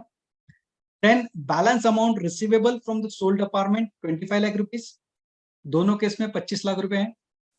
Unsold carpet area 55, यहाँ पे कारपेट एरिया लिया है एज पर रेरा 1.2 से अगर मल्टीप्लाई करो तो बिल्टअप एरिया आएगा आपका 66। और स्टैम्प ड्यूटी का जो रेट लिया है, यहाँ पे स्टैम्प ड्यूटी का जो रेट ले रहा हूँ मैं, ये पे जो रेट बता रहा हूँ आपको, वो आईजीआर के वेबसाइट पे जाके आपको रेट्स मिलते हैं। आईजीआर के वेबसाइट पे जाके आपको उस पर्टिकुलर जो प्रोजेक्ट है आपका, उसमें शॉप का रेट कितना है, ऑफिस का रेट कितना है, गोडाउन का रेट कितना है, या फ्लैट का रेट कितना है, सबके रेट्स अलग अलग होते हैं। वो रेट है 5,000 रुपीज, 50,000 रुपीज, और सेकंड सिनेरियो मिले 30,000 रुपए। Now estimated amount of the cell proceed from the unsold apartment 33 lakh rupees. तो फर्स्ट केस में अगर देखेंगे आप, तो 50 लाख रुपए खर्चा करना बाकी है आपका, 25 लाख रुपए आपको मिलने वाले सेल ऑफ द अपार्टमेंट से, और 33 लाख रुपए आपका स्टैम्प ड्यूटी अमाउंट है अनसोल्ड इन्वेंटरी की। टोटल आपको मिलने वाले 58 लाख रुपीज। तो ये केस में आपका जो फ्यूचर रिसीवेबल है, this is more than your cost, so you have to deposit 70% amount only. But second scenario में देखो, 50 लाख रुपीज कॉस्ट बाकी है आपका, बट जो रिसीवेबल है आपके 25 lakh rupees plus 19.80, this is the valuation of the unsold inventory. तो टोटल अमाउंट अगर आप करेंगे तो आपका शॉर्टफॉल आ रहा है, तो that the cost is more, 50 lakh is more. So in that case, you have to deposit 100% of the amount. So there is a myth that कि जैसे आप 70% क्राइटेरिया है, तो आपको हर क्वार्टर बेस पे ये चेक करना है कि आपको प्रमोटर को गाइड करना है कि नेक्स्ट टाइम ये 70% क्राइटेरिया रहने वाला है कि 100% क्राइटेरिया रहने वाला है। This will depend on this particular certificate. So coming to the form 3, form 3 जो फिल करना है आपको, एक काफी एक चैलेंजिंग पार्ट होने वाला है आपके लिए, because you should have the thorough knowledge of the RERA Act provisions, how this working is done, sold inventory कैसे निकालनी है, unsold inventory कैसे निकालनी है, estimated cost कैसे निकालनी है, इंजीनियर के कॉस्ट पे डिपेंड कैसे रहना है, देन लैंड का वैल्यूएशन किस तरह से लेना है। काफी बार आपको कुछ एस्टिमेट्स है जो आपको प्रमोटर से मैनेजमेंट रिप्रेजेंटेशन लेना है। So overall we need to reconcile. Again, अगर प्रमोटर का अगर एक ही प्रोजेक्ट है, you can take the whole cost on this particular project. But अगर प्रमोटर के 3 प्रोजेक्ट चल रहे हैं अलग अलग, तीनों का रेरा नंबर अलग अलग है, तो how you are going to apportion this common cost? You how should be, you should have the specific formula कि पर्टिकुलर प्रोजेक्ट पे कितना कॉस्ट लेना है। तो फ्रेंड्स, यहाँ पे थोड़ा एक सी जिस्ट आपको देना चाहता हूँ, मेरे को फॉर्म नंबर 3 किस तरह से है, what are the complexity involve in the form number 3। So coming to the updates part now, we have to update form number 1, form number 2 and form number 3 on each and every withdrawal from the bank account. अगर आपने quarter में अगर 10 बार withdraw किया amount, तो आपको 10 बार submit करना है। 10 times you have to submit to the bank as well as you have to update on a MahaRERA website. और ये जो वर्किंग बताई मैं आपको, ये आपको हर टाइम करनी है। सो कहाँ पे अपडेट करना है? Now I am going to the website screenshots. तो प्रोजेक्ट डिटेल में अपलोड कॉलम में जाना है आपको, अपलोड कॉलम में जाना है। अपलोड कॉलम में जाने के बाद जिस तरह से पूरा विंडो आएगा, इस विंडो में हर डॉक्यूमेंट आपने आज तक जो अपडेट किया हुआ है वो यहाँ पे मेंशन होने वाला है, starting from the registration to till date. तो जो भी रजिस्ट्रेशन के टाइम अपने डॉक्यूमेंट सबमिट किए, टाइम टू टाइम अपडेट किए, वो सब डॉक्यूमेंट यहाँ दिखने वाले। यहाँ पे आपको फॉर्म नंबर 1, 2 और 3 मेंशन देखना है। और वहां पे राइट साइड में देखो 3 कॉलम दिख रहे हैं आपको, व्यू, डाउनलोड और ऐड। तो आपको यहाँ पे ऐड कॉलम करना है और अगला सर्टिफिकेट अपलोड करना है। तो ऐड करने के बाद आपको नेक्स्ट फॉर्म नंबर 1 ओपन हो जाएगा। उसके बाद अगर आपको कभी अपडेट करना है तो वापस ऐड ऑप्शन दबाइए आप। तो आपने जितने फॉर्म नंबर 1 आज तक सबमिट करे वो सब आपको यहाँ पे दिखेंगे। Similarly for form number 2 and similarly for the form number 3। तो process is very simple. So you have to update at the each time of the withdrawal from the RERA bank account. This certificate has to be obtained from the CA, engineer and architect, and the responsibility to upload is on a promoter, not on us. Now friends, coming to the third part, मैंने पहला part बताया था आपको quarterly update, second part बता रहा हूं मैं regular updates, second part बताया मैंने फॉर्म 1 2 3 कब अपडेट करना है, third part is regular updates. Regular update का मतलब यहाँ पे ये इस तरह से है कि प्रोजेक्ट में अगर कोई भी चेंज होता है तो आपको इमीडिएटली अपलोड करना है। प्रोजेक्ट में कोई भी चेंज होता है तो इमीडिएटली अपलोड करना है। तो इसमें से चार चीजें यहाँ पे बताई कि इसमें से अगर कोई भी चेंज होता है तो आपको अपलोड करना है। First is changes in encumbrances report और अपडेटेड सरसाई रिपोर्ट। तो रजिस्ट्रेशन जब आप ले रहे हो रेरा का, तो अभी रेरा अथॉरिटीज ने सरसाई रिपोर्ट कंपलसरी कर दिया है, प्लस फाइनेंशियल एनकम्बरेंस है क्या, लीगल एनकम्बरेंस है क्या, इसका प्रमोटर का सेल्फ डिक्लेरेशन सबमिट करना है। तो जब आपने प्रोजेक्ट लिया, सपोज उस पर लोन नहीं था तो आपने नील सबमिट कर दिया, बट वेनेवर आपने प्रोजेक्ट पे अगर कोई लोन लिया है तो you have to immediately update this on मारेरा वेबसाइट। आपको ये तीनों सर्टिफिकेट जिस तरह से होगा, जैसे इनकम्बेंस फाइनेंशियल होगा तो वहां पे अपडेट करना है, प्लस अगर सरसाई रिपोर्ट लेना है, सरसाई रिपोर्ट में report should be very recent. Registration के टाइम आपने देखा होगा कि 10 दिन के अंदर का रिपोर्ट लगता है, जिस दिन भी आप रजिस्ट्रेशन को अप्लाई कर रहे हो cerci report should be within in 10 days. और अगर आपने चार्ज चढ़ा दिया है, फॉर एग्जाम्पल आपने कोई मॉर्गेज लोन लिया है, उसका मॉर्गेज ले लिया है, तो सरसाई रिपोर्ट में उसका मॉर्गेज वहां पे मेंशन होना चाहिए, वो रिपोर्ट यहाँ पे आपको अपडेट करना है। Second one is professionals. Professionals में यहाँ पे उन्होंने लिया engineer, CA, architect, contractor, real estate agents. तो आपके प्रोजेक्ट से एसोसिएटेड जो भी इंजीनियर्स और जो भी प्रोफेशनल्स होंगे, इनकी इंफॉर्मेशन आपको रजिस्ट्रेशन के टाइम सबमिट करनी। Then you have to submit this information जब भी आपका प्रोजेक्ट में कोई चेंजेस होंगे। वो किस तरह से वेबसाइट पे होगा वो मैं आगे मेंशन कर रहा हूँ। Third one is formation of the legal entity of the allottees. MahaRERA ये कहता है कि 51% majority of the allottees have been booked their flats. At that time the promoter has to make the association of the allottee, and वो association के documents आपको upload करना है महारेरा की वेबसाइट पे। Then litigation. तो रेरा रेशिंग के टाइम अगर कोई लिटिगेशन नहीं है और बाद में कभी लिटिगेशन आता है आपके प्रोजेक्ट में, that litigation has to be uploaded on MahaRERA website. Now where to upload? I'm coming to the screenshot of the sites. तो this column is an upload section. Project detail में लेफ्ट साइड में last column जो था upload, वहां पे click करने के बाद आपको प्रोजेक्ट सिलेक्ट करना है, और प्रोजेक्ट सिलेक्ट करने के बाद यहाँ पे देखिए आपको सरसाई डिटेल दिख रहा है। यहाँ पे दो सरसाई डिटेल दिख रही है आपको। इसका मतलब जब प्रोजेक्ट रजिस्टर किया होगा तब सरसाई रिपोर्ट अपलोड किया है, बाद में कोई चेंजेस हुए होंगे प्रोजेक्ट में इसलिए नया अपलोड किया है, और भी अगर कोई चेंजेस होंगे तो आपको ऐड करना है। Then project professional details. तो प्रोजेक्ट डिटेल में प्रोजेक्ट कॉस्ट के नीचे दिख रहा है प्रोफेशनल डिटेल्स।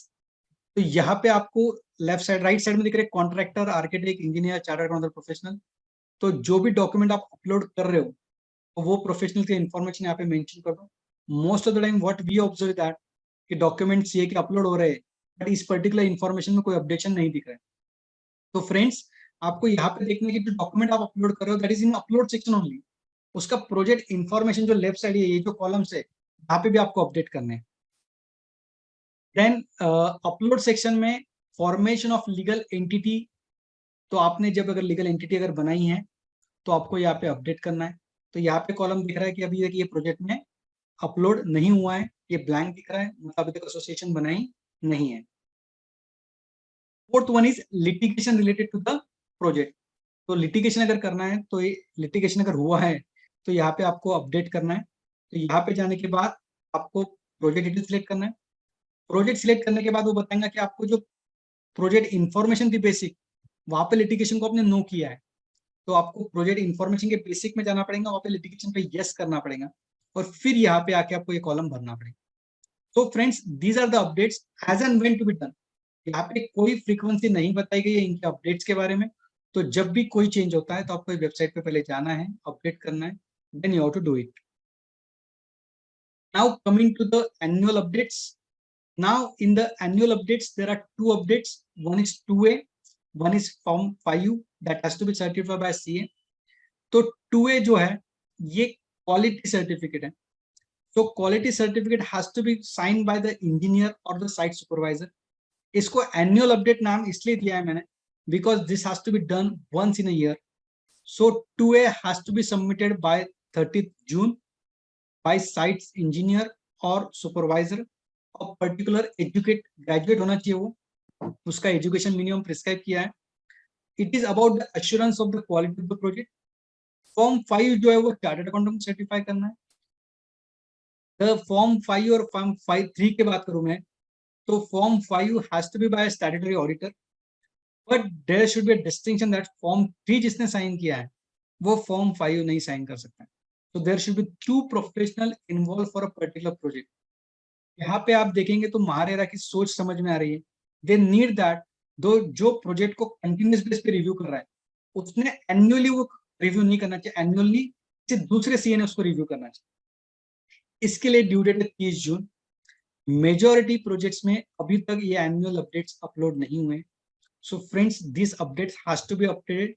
पिछले अगर कुछ बाकी है तो वो भी अपडेट करने की कोशिश करिए। तो फॉर्म 2 है, तो ये जो था ये आपका फॉर्म जो है 29 दिसंबर 2021 से रिवाइज हुआ है। ड्यू डेट मैंने बताया आपको 3 महीने के अंदर, मतलब 30 जून तक करना चाहिए। ये सर्टिफिकेट ये इंश्योर करता है कि पीरियोडिकल चेक जो हो रहे हैं, जैसे स्लैब्स अगर हो रहे हैं तो उसके जो चेकिंग रिपोर्ट्स है वो रिजर्व करे हुए हैं, quality is as per the standards. Then agreement to sale जो मेंशन किया उसमें जो एनेक्चर एफ होता है, आप पे लिखा होता है स्पेसिफिकेशन ऑफ द प्रोजेक्ट, इस प्रोजेक्ट में क्या यूज होने वाला है। सो ये फॉर्म 2 अश्योरेंस करता है कि एनेक्चर एफ में जो मेंशन किया हुआ है उस हिसाब से सब चीजें हुई है। This certificate has to be submitted by the engineer. Then form 5 के बारे में, सो यहाँ पे काफी कंफ्यूजन है, इज इट ऑडिट और सर्टिफिकेट। जैसे हम कॉमन पैरेलल्स में बात करते हैं कि फॉर्म 5 रेरा ऑडिट करना है, बट रेरा ऑडिट ये अपना कैजुअल वर्ड हो गया। यहाँ पे महारेरा को एक्सपेक्टेड है, यहाँ पे सर्टिफिकेट एक्सपेक्टेड है। तो form 5 is not an audit. यहाँ पे आपको ओपिनियन नहीं देना है, आपको फैक्ट्स एंड फिगर देखनी है, एग्जामिनेशन करना है और फिगर्स मेंशन करनी है। So this is a certificate, there is no chance of error. आपको एरर के लिए कोई चांस नहीं है, आपके ओपिनियन बनाने के लिए कोई चांस नहीं है। तो जो भी अवेलेबल रिकॉर्ड्स हैं आपको क्रॉस वेरीफाई करना है। अगेन फॉर्म 3 में जो मैंने बताया था वो सब चीजें फॉर्म 5 में भी एप्लीकेबल है। सो फॉर्म 3 में जिस तरह से आपको नॉलेज कंप्लीट होना चाहिए, sold inventory, unsold inventory, bank account, कहीं पे पास थ्रू चार्जेस है क्या, वो सब इंफॉर्मेशन आपको फॉर्म 5 सर्टिफिकेशन के टाइम भी लगेगा। Form 5 is to be certified by statutory auditor, but इसका ये मतलब नहीं है कि जो आपका टैक्स ऑडिटर है या फिर कंपनी ऑडिटर उसने सर्टिफाई करना चाहिए। Any auditor who is under statute, मतलब रेरा एक्ट के अंदर वो साइन कर रहा है, he become a statutory auditor, but only one condition is very important, that he should not sign the form 3 for the any previous period। तो जब से प्रोजेक्ट स्टार्ट हुआ है तब से उसने फॉर्म नंबर 3 साइन नहीं करना चाहिए। फॉर्म नंबर 3 अगर एक बार भी साइन किया तो he cannot sign the form number 5। Now coming to the form 5 में है क्या ऐसा, तो फॉर्म 5 में एक बेसिक रिकंसिलेशन है कि जो भी अमाउंट कलेक्ट हुई अलॉटी से वो रेरा अकाउंट में डिपॉजिट हुई है properly as per the norms, और जो भी अमाउंट विड्रॉ हुई है that is use for the cost of construction. जो आपका प्रोजेक्ट है उसी के कंस्ट्रक्शन कॉस्ट के लिए यूज हुई। Then the withdrawals are as per the percentage completion of the project. जो फॉर्म नंबर 1, 2, 3 सबमिट हुए उसी तरह से विड्रॉवल हुए। तो on the upper end side of the form number 5 जिस तरह से मैंने बताया, it's a very simple reconciliation, but when you come to the actual working of this, because अगर कोई अलॉटी की अमाउंट अगर कोई दूसरे अकाउंट में आई है, that you have to reconcile and that you have to mention here. So coming to some important issues of the form number 5, is it a RERA audit of a RERA designated bank account? Obviously yes, form 5 is a audit of a RERA designated bank account। जो भी amount जमा हुई है properly collect हुई है नहीं हुई है, विड्रॉ जो हुई है वो एज पर कंस्ट्रक्शन कॉस्ट हुई कि नहीं, देन फॉर्म नंबर 1, 2, 3 जो सबमिट हुए हैं whether they are in proper or not, अगर उसमें अगर कोई वायलेशन है that has to be mentioned in the form number 5। is it project wise audit? the answer is yes। अगर एक प्रमोटर की अगर 3 से 4 प्रोजेक्ट चल रहे हैं और तीनों चारों के रेराइजेशन नंबर अलग है तो that audit has to be submitted project wise. Time to complete audit 30 सितंबर तक ऑडिट करना है आपको। Who can certify the form number 5? Any auditor, qualified chartered accountant who is having the COP, but he should not certify any form 3 during start from the project to till date। Period of the audit, this is an annual audit, this is for a financial year। Records and documents to be verified by the auditor. यहाँ पे आपको form number 1, form number 2, form number 3, पूरा RERA bank account, sale agreement कितने हुए हैं, allottee से amount कितनी आई हुई है, विड्रॉ कितनी हुई है, then all bills and expenditures, then estimate जो दिए थे एस्टिमेट की कॉपी, देन जो प्रमोटर ने अपलोड किए various changes. So RERA file में अगर आपको कोई भी अगर रेरा एक्ट का वायलेशन है तो आपको यहाँ पे मेंशन करना है. Then allocation of common expenses will be a very critical issue कि कॉमन एक्सपेंडिचर एक एक्सपेंडिचर है जो 3 प्रोजेक्ट के लिए एप्लीकेबल है, तो on which basis we have to allocate it. तो फ्रेंड्स ये फॉर्म नंबर 2A और फॉर्म नंबर 5 ये दोनों भी आपको एनुअल बेस पे अपडेट करने हैं, अपलोड कॉलम में जाके आपको अपडेट करने हैं. Now coming to the project completion. जैसे मैंने शुरुआत में आपको बताया था कि महारेरा के वेबसाइट पे या फिर महारेरा कंटिन्यूसली बोल रहे हैं the project are lapse, projects are lapse, meaning that उनकी कंप्लीशन डेट हो चुकी है बट प्रोजेक्ट का कोई अपडेट नहीं हुआ है कि प्रोजेक्ट कंप्लीट हुआ है कि नहीं हुआ है. So this comes under the labs category. So अगर आपका प्रोजेक्ट कंप्लीट हो जाता है तो once the project is completed, you have to submit the form number 4. Form number 4 is to be certified by an architect. जो आपका project का architect वो सर्टिफाई करके देता है this project is completed as per the specification. First thing. Second thing, you have to obtain the completion certificate or the occupancy certificate from the competent authority. और उसका number और form number 4 में mention होगा और ये दोनों document जो है आपको सबमिट करना है. रेरा पूरे मैकेनिज्म में फॉर्म नंबर 4 का इंपॉर्टेंस काफी ज्यादा है because once form 4 is submitted, meaning that the project is completed, and once you say the project is completed, it comes out of your RERA preview. Or once you come out of the RERA preview, meaning that आपने जो RERA designated bank account बनाया है उसको बनाने की जरूरत नहीं है. रेरा बैंक अकाउंट में अगर कुछ बैलेंस अगर होगा that becomes the free. So form number 4 आपको सबमिट करना है. तो जितने भी पेंडिंग कंप्लायंसेस है उसमें फॉर्म अगर प्रोजेक्ट कंप्लीट हो चुका है तो भी आपको सबमिट करना है. So coming to the upload section, यहाँ पे दिख रहा हूँ मैं आपको जो हाईलाइट किए पार्ट है वहां पे 2 सबमिट है. Occupancy certificate, completion certificate, architect certificate of completion of the plotted development and form number 4.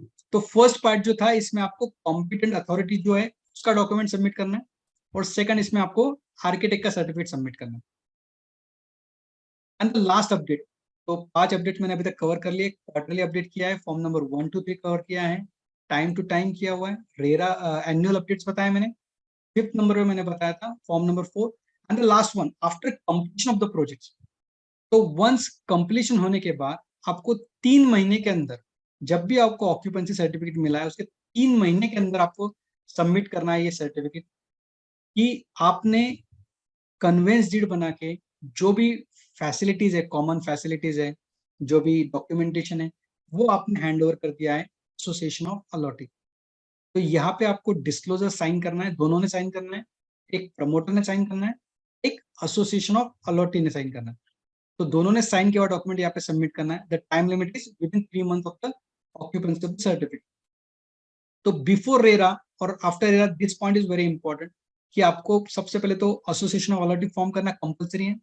Second one, charge hand over करना कंपलसरी है. जैसे अभी काफी कुछ हाई कोर्ट्स के जजमेंट आ रहे, जब तक प्रमोटर हैंड ओवर नहीं करेंगे एसोसिएशन को सब कन्विंस डीड तब तक की रिस्पॉन्सिबिलिटी पूरी प्रमोटर की रहेंगी. So MahaRERA is saying the same, 3 महीने के अंदर आपको करना है. तो अपलोड सेक्शन में स्टेटस ऑफ कन्वीनियंस यहाँ पे ऑप्शन अवेलेबल है, तो यहाँ पे जाके आप अपलोड कर सकते हो. Now coming to the last 2 part, with in 10 minutes I will finish. So ये सब बताया मैंने आपको, 6 अपडेट्स आपको कंटिन्यूस बेस पे करने, quarterly, time to time, annually, everything. अगर आपको कोई चेंज ऑफ इंफॉर्मेशन करना है, फॉर एग्जाम्पल जहाँ पे रेरा अथॉरिटी ने जब रजिस्ट्रेशन लिया था तो तब जो बेसिक इंफॉर्मेशन सबमिट करी है अगर उसमें कोई चेंज करना है then you have to make the application for change of information. ऐसी कौन सी इंफॉर्मेशन है जो आप चेंज नहीं कर सकते हो डायरेक्टली, मीनिंग दैट यहाँ पे आपको एप्लीकेशन सबमिट करना है along with all documents. Then MahaRERA authority फिर से रिव्यू करेंगी. महारेरा अथॉरिटी में 4 डेज के स्क्रूटनी 1, 2, 3, 4 चारों डेज उसको रिव्यू करेंगे और once they are satisfied with the information change then they will grant the application approve. Again, you have to pay the fees for this. तो यहाँ पे मैंने मेंशन किया हुआ है कि कौन कौन से इंफॉर्मेशन अगर आपको चेंज करना है तो उसके लिए ये एप्लीकेशन रिक्वायर्ड, आप डायरेक्टली चेंजेस नहीं कर पाएंगे. This field are block. तो first one is organisation type में टाइप, नेम, एड्रेस, प्रोजेक्ट का नाम, completion date, plot area, project address आप बदला नहीं सकते. Aggregate area, built up area, total building count, proposed but not sanctioned building count. These are all technical. But last one is estimated cost of the projects. जो मैंने आपको start में भी बताया था कि आप जब रेरा नंबर ले रहे हो then you have to very carefully draft this estimated cost of the project, because आपको अगर कब भी चेंज करना है तो you have to file an application for the change in cost.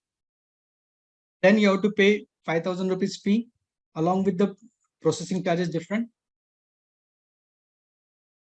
तो this is the application for the change. Project detail में जैसे लास्ट दो कॉलम मैंने बताया था, application for the withdrawal and application for the change. Application of change में आपको यहाँ पे जाना है. Then this information will be displayed, promoter details, project information, estimated cost and declaration. तो यहाँ पे आपको जो इंफॉर्मेशन में चेंज करना चाह रहे हो वो इंफॉर्मेशन फिल करिए. यहाँ पे दो कॉलम्स पूछते हैं वो कि आपकी तरफ से कोई टाइपोग्राफिक एरर हुआ था क्या, या फिर कोई अथॉरिटी की वजह से चेंज कर रहे हो आप. Then you have to submit the document accordingly. These document will be scrutinized by the RERA authorities, and after the satisfaction of the RERA authorities, your change will be approved. And the last one is application for the project extension. तो RERA number जब ले रहे हो आप, तो जब RERA number ले रहे हो तो आपको completion date mention करना है. Everything is linked to the two things. One is date of completion and one RERA designated bank account.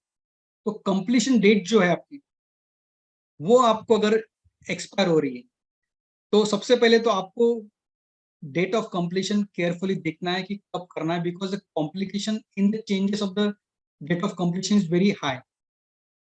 सो अगर आपको एप्लीकेशन चेंज करना है, मीनिंग दैट जैसे इस पर्टिकुलर प्रोजेक्ट की बात करूं मैं, इसकी प्रोजेक्ट एक्सपायरी है 31 मार्च 25, तो 31 मार्च 2025 तक इसमें कोई चेंजेस की एप्लीकेशन मतलब एक्सटेंशन का एप्लीकेशन नहीं कर सकते. 31 मार्च 2025 को अगर ये प्रोजेक्ट कंप्लीट नहीं हुआ है, then as per MahaRERA there are two options available with me. One is section 6. Section 6 is a general section where promoter can apply for 1 year extension. So promoter will submit declaration, so moto promoter declaration to the authority. यहाँ पे information डालेगा वो और submit करेगा. उसके साथ में वो बताएगा कि इसका जो म्यूनिसिपल कॉर्पोरेशन का जो आपका अप्रूवल है, कंप्लीशन की जो डेट है वो अभी तक पेंडिंग है, and I need an extension of 1 year to complete this project, और वो डॉक्यूमेंट सबमिट करेंगे. Then the MahaRERA authority may extend the project up to 1 year. But यहाँ पे लिमिटेशन है, मैक्सिमम 1 साल के लिए प्रोजेक्ट एक्सटेंशन हो सकता है, subject to condition municipal corporation का टाइम पेंडिंग होना चाहिए. Then again suppose this project is not completed within the extended time of section 6, 1 साल में अगर कंप्लीट नहीं हुआ, then there is an option available under section 7(3). Section 7(3) में application करते वक्त आपको एप्लीकेशन करना है. देन आपको जितने भी अलॉटीज है उनके 2/3 अलॉटीज का कंफर्मेशन लेना है. जो रजिस्ट्रेशन के टाइम फॉर्मेलिटी की थी आपने, फॉर्म नंबर एनेक्स बी भरा हुआ था, उसमें उनके साइन लेना है. Then you have to give the grounds. Then application will be move to the RERA authorities. The RERA authorities are at their judication. वो डिसाइड करेंगे कि एक्सटेंशन ग्रांट करना है नहीं करना है, और अगर एक्सटेंशन ग्रांट नहीं किया है देन द प्रोजेक्ट में रजिस्ट्रेशन में भी कैंसिल और रिवोकेशन कर सकते हो.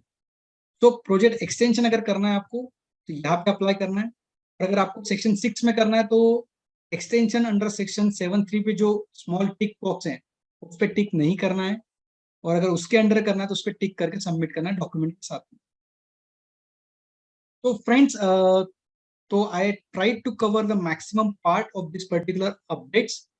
तो यहाँ पे मैंने ऑनलाइन के जो स्क्रीनशॉट थे वो काफी कुछ कवर करने की कोशिश की है, but may be there may be some doubts, तो I am open for the question answer session. Piyush ji. Yes sir, yes sir. Question answer session, क्योंकि क्या है कि थियोरेटिकल वन साइडेड बात कर रहा हूँ मैं. क्वेश्चन आंसर्स के लिए क्वेश्चंस दिख रहे हैं सर, 3-4 क्वेश्चंस है.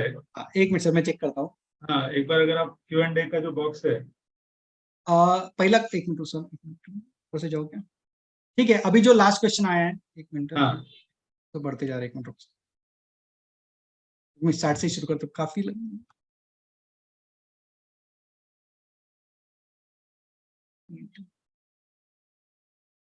चैट में मत जाइए, Q&A वाला दिख रहा है आपको? Q&A, अच्छा सॉरी सॉरी। हाँ। In joint development, if CC is obtained in the name of Mr. A after obtaining CC died.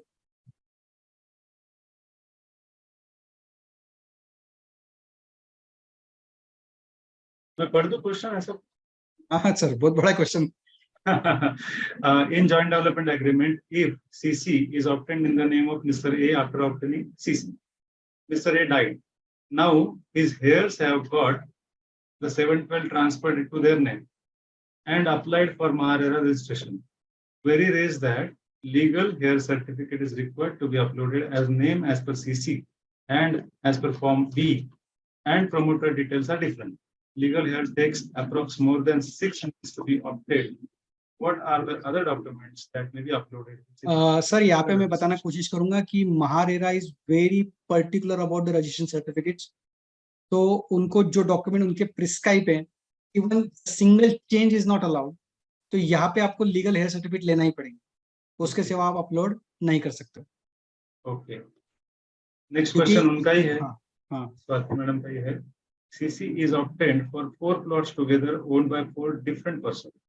One of the owner is developing his share of one building out of total approved 4 buildings.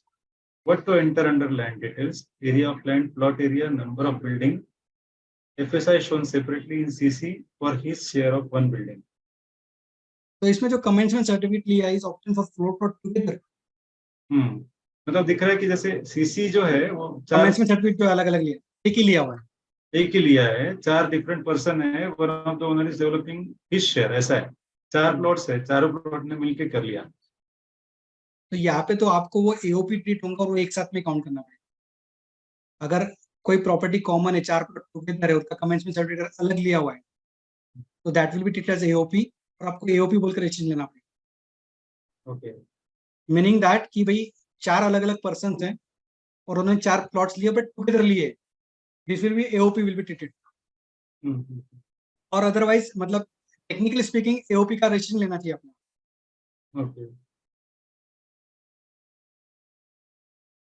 I think Swati madam का query solve हो गया होगा। Now mister Sagar Teli has asked, can we get one building to be got registered with floor wise different completion date? Yes yes, मैंने बताया कि RERA registration जो है आप वो फ्लोर वाइज भी ले सकते हो, और फ्लोर वाइज ले रहे हो आप तो आपका डेट ऑफ कंप्लीशन अलग अलग हो सकता है। Next question is, when promoter wants to register project under RERA after full completion of project and after obtaining complete occupancy certificate, 3 months have passed from the date of occupancy certificate, is there any violation? Once you take the full completion of the project, you are out of the preview of the RERA. आपने एक बार completion certificate ले लिया है, again I am talking the municipal corporation certificate ना। अगर आपने municipal corporation से आपको कंप्लीशन सर्टिफिकेट मिल गया है तो आप you are out of the RERA preview, तो आपको रेरा का कोई कंप्लायंस करने की जरूरत नहीं। तो वो आर्किटेक्ट वाला नहीं चलेगा यहाँ पे? आर्किटेक्ट वाला नहीं चलेगा। और देखो, अगर आपका रेरा रजिस्ट्रेशन भी है तो आर्किटेक्ट का जो फॉर्म नंबर 4 सबमिट करना है उसके साथ में म्युनिसिपल कॉर्पोरेशन का सर्टिफिकेट सबमिट करना ही है, उस केस में भी सबमिट करना ही है। Anyhow, if you want to be out of purview after registration or before registration, you have to get the completion certificate of municipal corporation. Okay. What is the application for the withdrawal? Type in the RERA website. जैसे आपने अगर registration के लिए apply कर दिया है और आपको कहीं पे विड्रॉ करना है तो बिफोर मतलब एक्सेप्टेंस आप विड्रॉ कर सकते हो। सेम चीज इस करेक्शन के लिए भी है। अगर आपने करेक्शन के लिए अप्लाई किया है और आपको विड्रॉ करना है, कोई डॉक्यूमेंट चेंज करने हैं इनके साथ, तो आप कर सकते हो, तो विड्रॉ कर सकते हो। इन दैट केस वो फीस भी रिफंड होता है? नहीं, वो चेक करना पड़ेगा सर फीस का। आई थिंक मेरे केस में हुआ है सर, हुआ है तो ठीक है। ओके ओके, देवेंद्र सिसोदिया जी का क्वेश्चन है, सरसाई details not appearing proper by serial number, how to download because many reports are available with same S number, survey number क्या होगा? Survey number. तो आपको ये तो बैंक में हाँ नहीं यहाँ पे आपको नहीं क्या अलग अलग रिपोर्ट्स, मतलब जो उन्होंने क्वेश्चन पूछा वो सही है, बट आपको डिटेल्स प्रॉपरली मेंशन करके आपको सरसरी रिपोर्ट डाउनलोड करना चाहिए, तो डिटेल्स मिलती है। काफी बार प्रॉब्लम्स आते हैं बिकॉज आप जो डिटेल्स डाल रहे हो सरसरी रिपोर्ट निकालते हो वो प्रॉपर नहीं होती। तो आपका जो बैंक में जो मॉर्गेज लेटर होगा सरसई का, वो डॉक्यूमेंट मंगा लीजिए, क्योंकि जनरली अपन जो लोन लेते हैं मॉर्गेज बैंक से, तो बैंक सरसई अपलोड करता है, वही अपने को पब्लिक से डाउनलोड करना है। तो उन्होंने जो अपलोड किया डॉक्यूमेंट अगर वो मिल गया अपने को, तो वो डिटेल डाल के आप डाउनलोड कर सकते तो फिर कोई करेक्शन होगा तो फिर बैंक के थ्रू करवा के लेना होगा? हो। हाँ, करेक्शन तो आप मतलब अगर डिटेल अगर गलत डाली है, आपके सर्वे नंबर पे चार्ज नहीं डाला है, तो आपको तो बैंक से चेंज करवा के लेना। एक एनोनिमस है, can form 2A be signed by engineer signing form 2? हाँ, ऐसा कोई रिस्ट्रिक्शन दिया नहीं उन्होंने। Form 2 can be sign by the engineer जो साइन फॉर्म 2 कर रहा है, but he can be different also, okay he can sign. Okay. अभी जिलाजीत यादव जी का क्वेश्चन है, how joint development project should be treated and withdrawal certificate from RERA designated account since there are two RERA registration number? अगर दो RERA registration number है तो दोनों project अलग अलग है, दोनों के कंप्लायंस 100% अलग होंगे। फॉर एग्जांपल ये बात करें जॉइंट डेवलपमेंट की, तो जॉइंट डेवलपमेंट में दो ऑप्शन अवेलेबल है आपके पास कि ओनर ने अलग नंबर लेना और प्रमोटर ने अलग नंबर लेना। तो वो केस में तो दोनों प्रोजेक्ट पूरे अलग अलग हो गए। बट उनका वही क्वेश्चन अगर है शायद, since there will be 270% account in bank.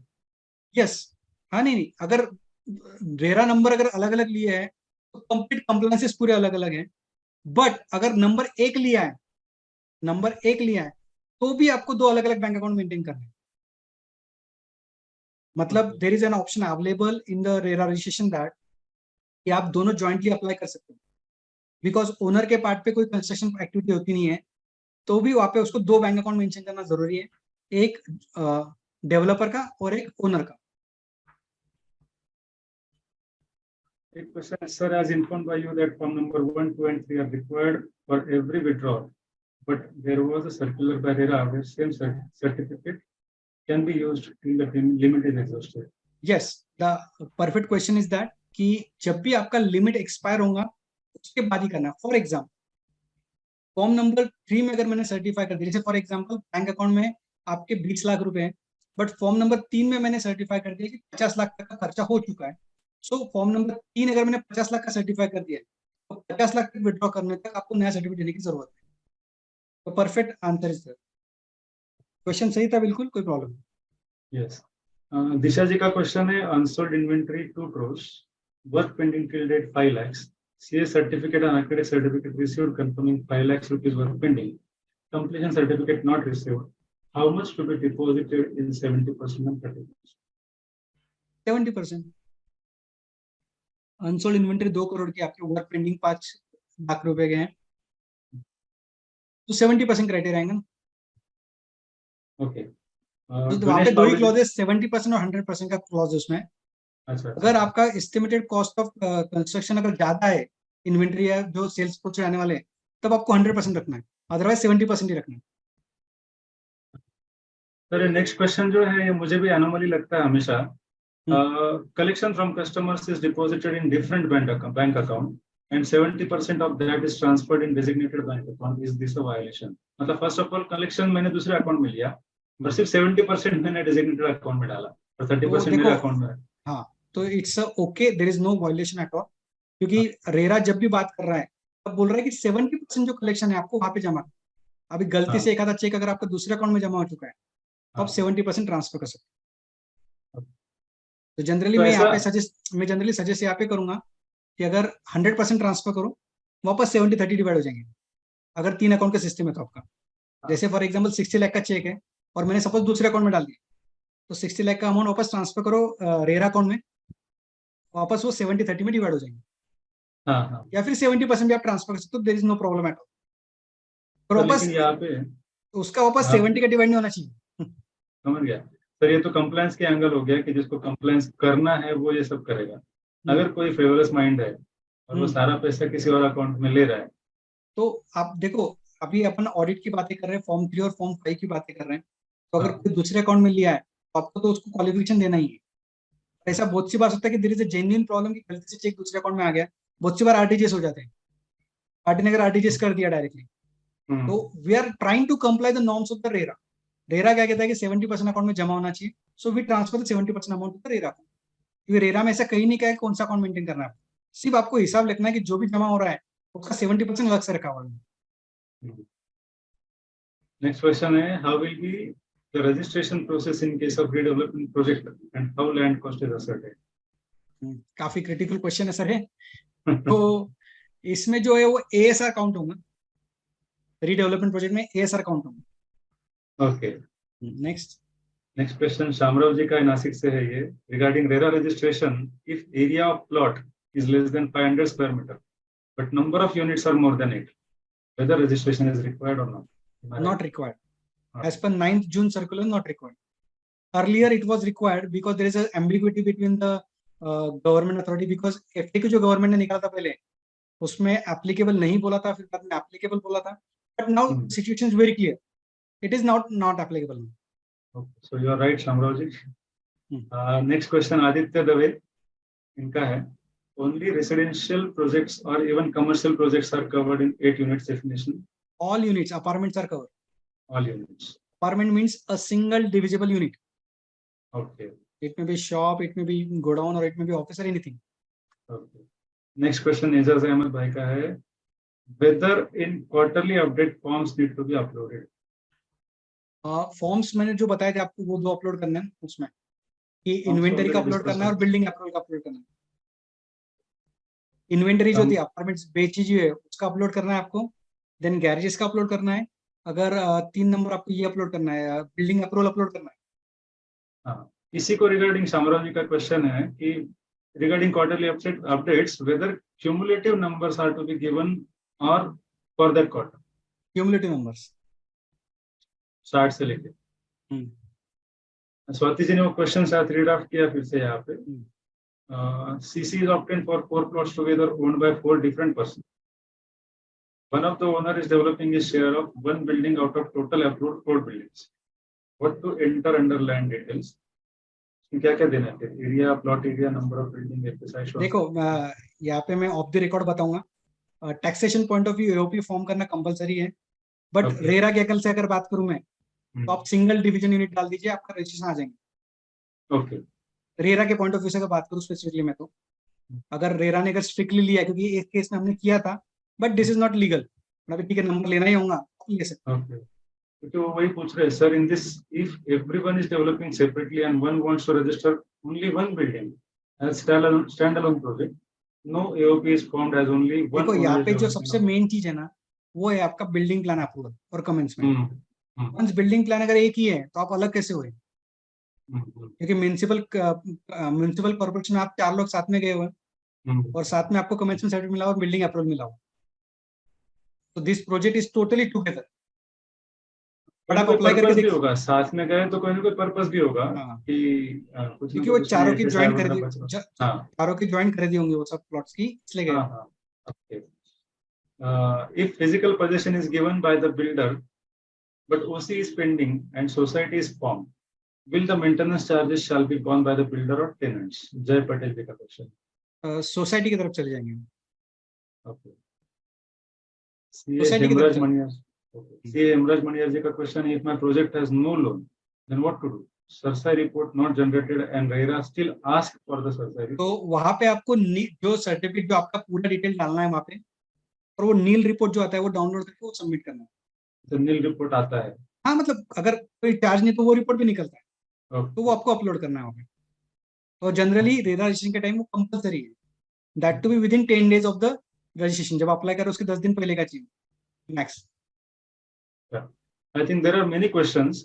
तो सर आपको अगर लगता है कि इसमें कोई आपने ऑलरेडी कवर किया हुआ है उसको ड्रॉप करेंगे हम, आप उसको वहाँ पे आंसर लाइव या डन करके भी क्लोज कर सकते हैं।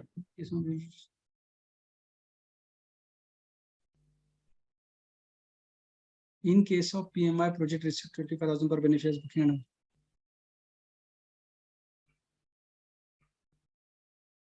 सोल्ड में बताना पड़ेगा आपको। हाँ, then how to deregister the project under RERA, form number 4 completion submit करने के बाद।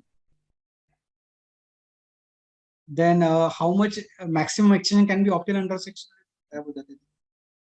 7.3 में जब एक्सटेंशन की बात कर रहा हूँ मैं, सेक्शन 6 की अगर बात करें तो 1 साल का एक्सटेंशन है। सेक्शन 7(3) में कोई ऑप्शन नहीं है, कितना भी आप एक्सटेंशन ले सकते हो। उसमें कंपलसरी कंसेंट है 2/3 अलॉटी की। प्रमोटर और 2/3 अलॉटी की अगर कंसेंट है तो कितना भी एक्सटेंशन मिल सकता है, subject to the RERA authority approval.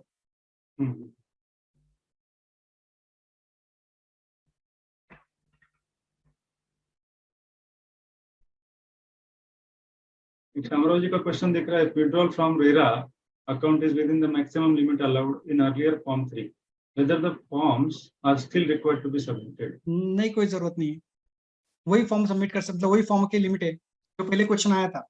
अगर आपका फॉर्म 3 50 लाख सबमिट हो चुका है और आपने पहले 20 लाख विड्रॉ करे तो 30 लाख विड्रॉ कर सकते हो आप, कोई प्रॉब्लम नहीं है। Okay. सागर जी का question, in case of land owner in JDA gives declaration in affidavit that he will not sell his unit still OC, then whether he will not be treated as co-promoter in the project. सबसे पहले तो कि कोई भी project की बात करूं मैं, प्रमोटर हो मतलब डेवलपर हो या फिर लैंड ओनर हो। फॉर एग्जांपल मैं डेवलपर हूँ और मैं मेरा 10,000 स्क्वायर फीट का प्लॉट डेवलप कर रहा हूँ और 500 यूनिट बना रहा हूँ, बट मैं पब्लिक के पास एडवर्टाइजमेंट नहीं कर रहा हूँ, कोई मार्केटिंग करने वाला नहीं, कोई बुकिंग लेने वाला और कंप्लीशन लेने वाला, तो मुझे रेरा एप्लीकेबल नहीं है। रेरा यही बोलता है कि अगर आप पब्लिक से पैसा लेने वाले हो, इंटेंट टू सेल है आपका, तो ही आपको लेना है। और ये सब मैंने ओन फंड से डेवलप कर लिया, वंस कंप्लीशन ले लिया मैंने, then project is out of RERA. तो वो केस में प्रमोटर ने अगर वो बोलता है उसको बेचना ही नहीं है तो he need not to take the option. अच्छा, मतलब ये जो लैंड ओनर जिसका शेयर है उतने पोर्शन के लिए वो रजिस्टर करने की जरूरत नहीं है, नहीं करने की जरूरत, क्योंकि देखो लैंड ओनर का ऑप्शन है, वो बिल्डर के साथ में जा सकता है रजिस्ट्रेशन को या फिर अलग से कर सकता है। पर उसने वही कंडीशन है कि अगर उसने सेल आउट कर दिया, किसी को एडवर्टाइजमेंट कर दी या फिर सेल आउट भी कर दिया, तो वो अट्रैक्ट हो गया, पेनल्टी वायलेशन हो गया। एक इंटरेस्टिंग क्वेश्चन है, what if after completion of the project the actual cost is less than the estimated cost, are there any implication? नहीं, कोई इम्प्लीकेशन नहीं है, क्योंकि यहाँ पे रेरा अथॉरिटी का एक ही कहना है कि आप प्रोजेक्ट कंप्लीट कर दो, प्रोजेक्ट कंप्लीशन में आपकी जो कॉस्ट लगी वो उनको फाइनेंशियल फैक्टर से नहीं कंसिडरेशन है, सिर्फ क्वालिटी से कंसिडरेशन है। क्वालिटी तो आपकी ऑलरेडी सर्टिफाई हो रही है फॉर्म नंबर 2A में, तो वहाँ पे कोई प्रॉब्लम नहीं। अगर कंप्लीशन सिर्फ आपको फॉर्म नंबर 4 सबमिट होने के बाद ही आपका पैसा विड्रॉ होगा। शायद विनीत जी भी ऑनलाइन है। विनीत जी और अरुण जी, मैं आपको भी रिक्वेस्ट करूंगा, कुछ क्वेश्चंस आप भी लेंगे तो थोड़ा इंटरेक्टिव हो जाएगा। I am also there. Yeah. So there is one question. Arun ji, आपका आवाज ठीक से नहीं आ रहा। Can you hear me now? हाँ। Yeah. So one question: will owner have to submit form 1, 2, 3 for withdrawal? Yes. अगर आपका पिछला सबमिट नहीं हुआ, एग्जॉस्ट लिमिट नहीं हुआ, तो आपको सबमिट करना ही करना है। Form 1, 2, 3 is required. There is one more question from Shivam Kothari.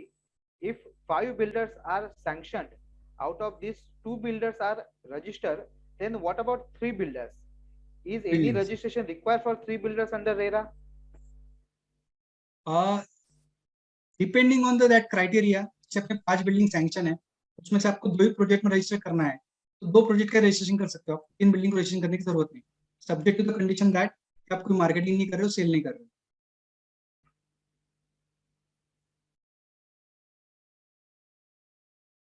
क्योंकि प्रोजेक्ट वाइज रजिस्ट्रेशन कर सकता है इसमें।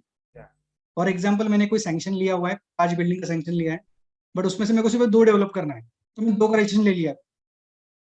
3 के बारे में मैं अभी बोल भी नहीं रहा, प्रपोज है, मेरे प्रपोज क्राइटेरिया में डाल दिया मैंने, बट उसका मार्केटिंग भी नहीं होगा, कुछ भी नहीं होगा। और जब मुझे उसको मार्केटिंग करना होगा तब मेरे को रजिस्ट्रेशन लेना पड़ेगा। One question: whether annexure B needs to be signed by all owners, developers, or one of them can be sufficient? All owners, all owners. Suggest a good book on MahaRERA for practice for CA. WRC का अपना manual है, Maharashtra RERA law and practices, अपने WRC ने commit मतलब publish किया हुआ चाहिए। Yes, I have that book if anyone wants to see this. Yeah, this is good book. Yeah, basic आपको अच्छा आएगा, सिर्फ अपडेशन आपको देखना पड़ेगा, और बेसिक नॉलेज काफी अच्छा उसमें, और डिटेल जैसे स्क्रीनशॉट साथ में सब बताया हुआ है उसमें। Correct. Ideally, how many bank account are to be maintained?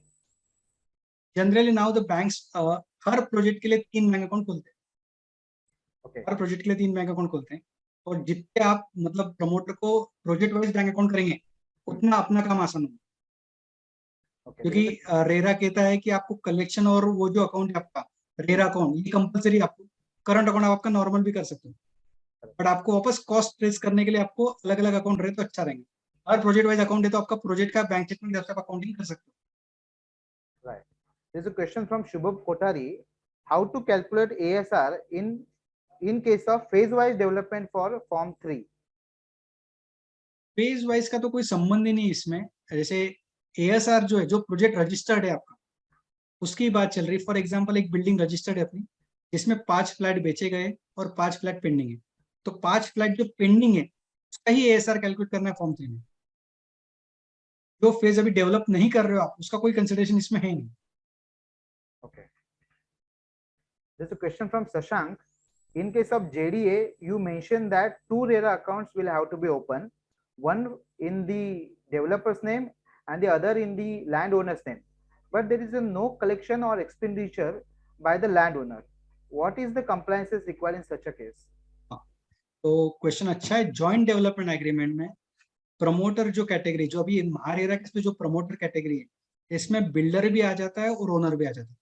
Once you are in the category of the promoter, मतलब definition of promoter is very wide, तो उसमें अगर एक बार बैठ जाते हो आप तो आपको हर कंप्लायंस करना जरूरी है। तो क्वेश्चन बिल्कुल सही है कि भाई आपको कोई खर्चा नहीं है, बट फिर भी अगर आप सेल आउट कर रहे हो तो आपको वो हर कंप्लायंस करना पड़ेगा जो बिल्डर को करना पड़ेगा। तो बिल्डर को जैसा रेरा अकाउंट मेंटेन करना है वैसा ओनर को मेंटेन करना है। देन फॉर एग्जाम्पल मैं ऐसा बता रहा हूँ, इसमें एक एग्जाम्पल लेते हैं अपन कि ओनर के 4 फ्लैट्स थे, उन्होंने चारों फ्लैट बेच दिए और 1 करोड़ रुपए आ गए, बराबर है। तो और प्रोजेक्ट कॉस्ट आपका सिर्फ 20 तक का कंप्लीट हुआ है, तो owner cannot withdraw 1 crore rupees. तो ओनर का जितना पोर्शन होगा, सपोज 20 लाख खर्चा हुआ है तो 20 लाख रुपए ही विड्रॉ कर सकेंगे, क्योंकि यहाँ पे ultimate safety of the buyer is consider. तो यहाँ पे आपको ओनर का रेरा अकाउंट मेंटेन करना जरूरी है, और उसमें से विड्रॉवल फॉर्म 5 के हिसाब से होगा। और यहाँ पे ज्वाइंट डेवलपमेंट में एक टिपिकल केस बता रहा हूँ मैं आपको कि ओनर अगर ज्वाइंट डेवलपमेंट में है तो उसका पैसा ब्लॉक होना ही है।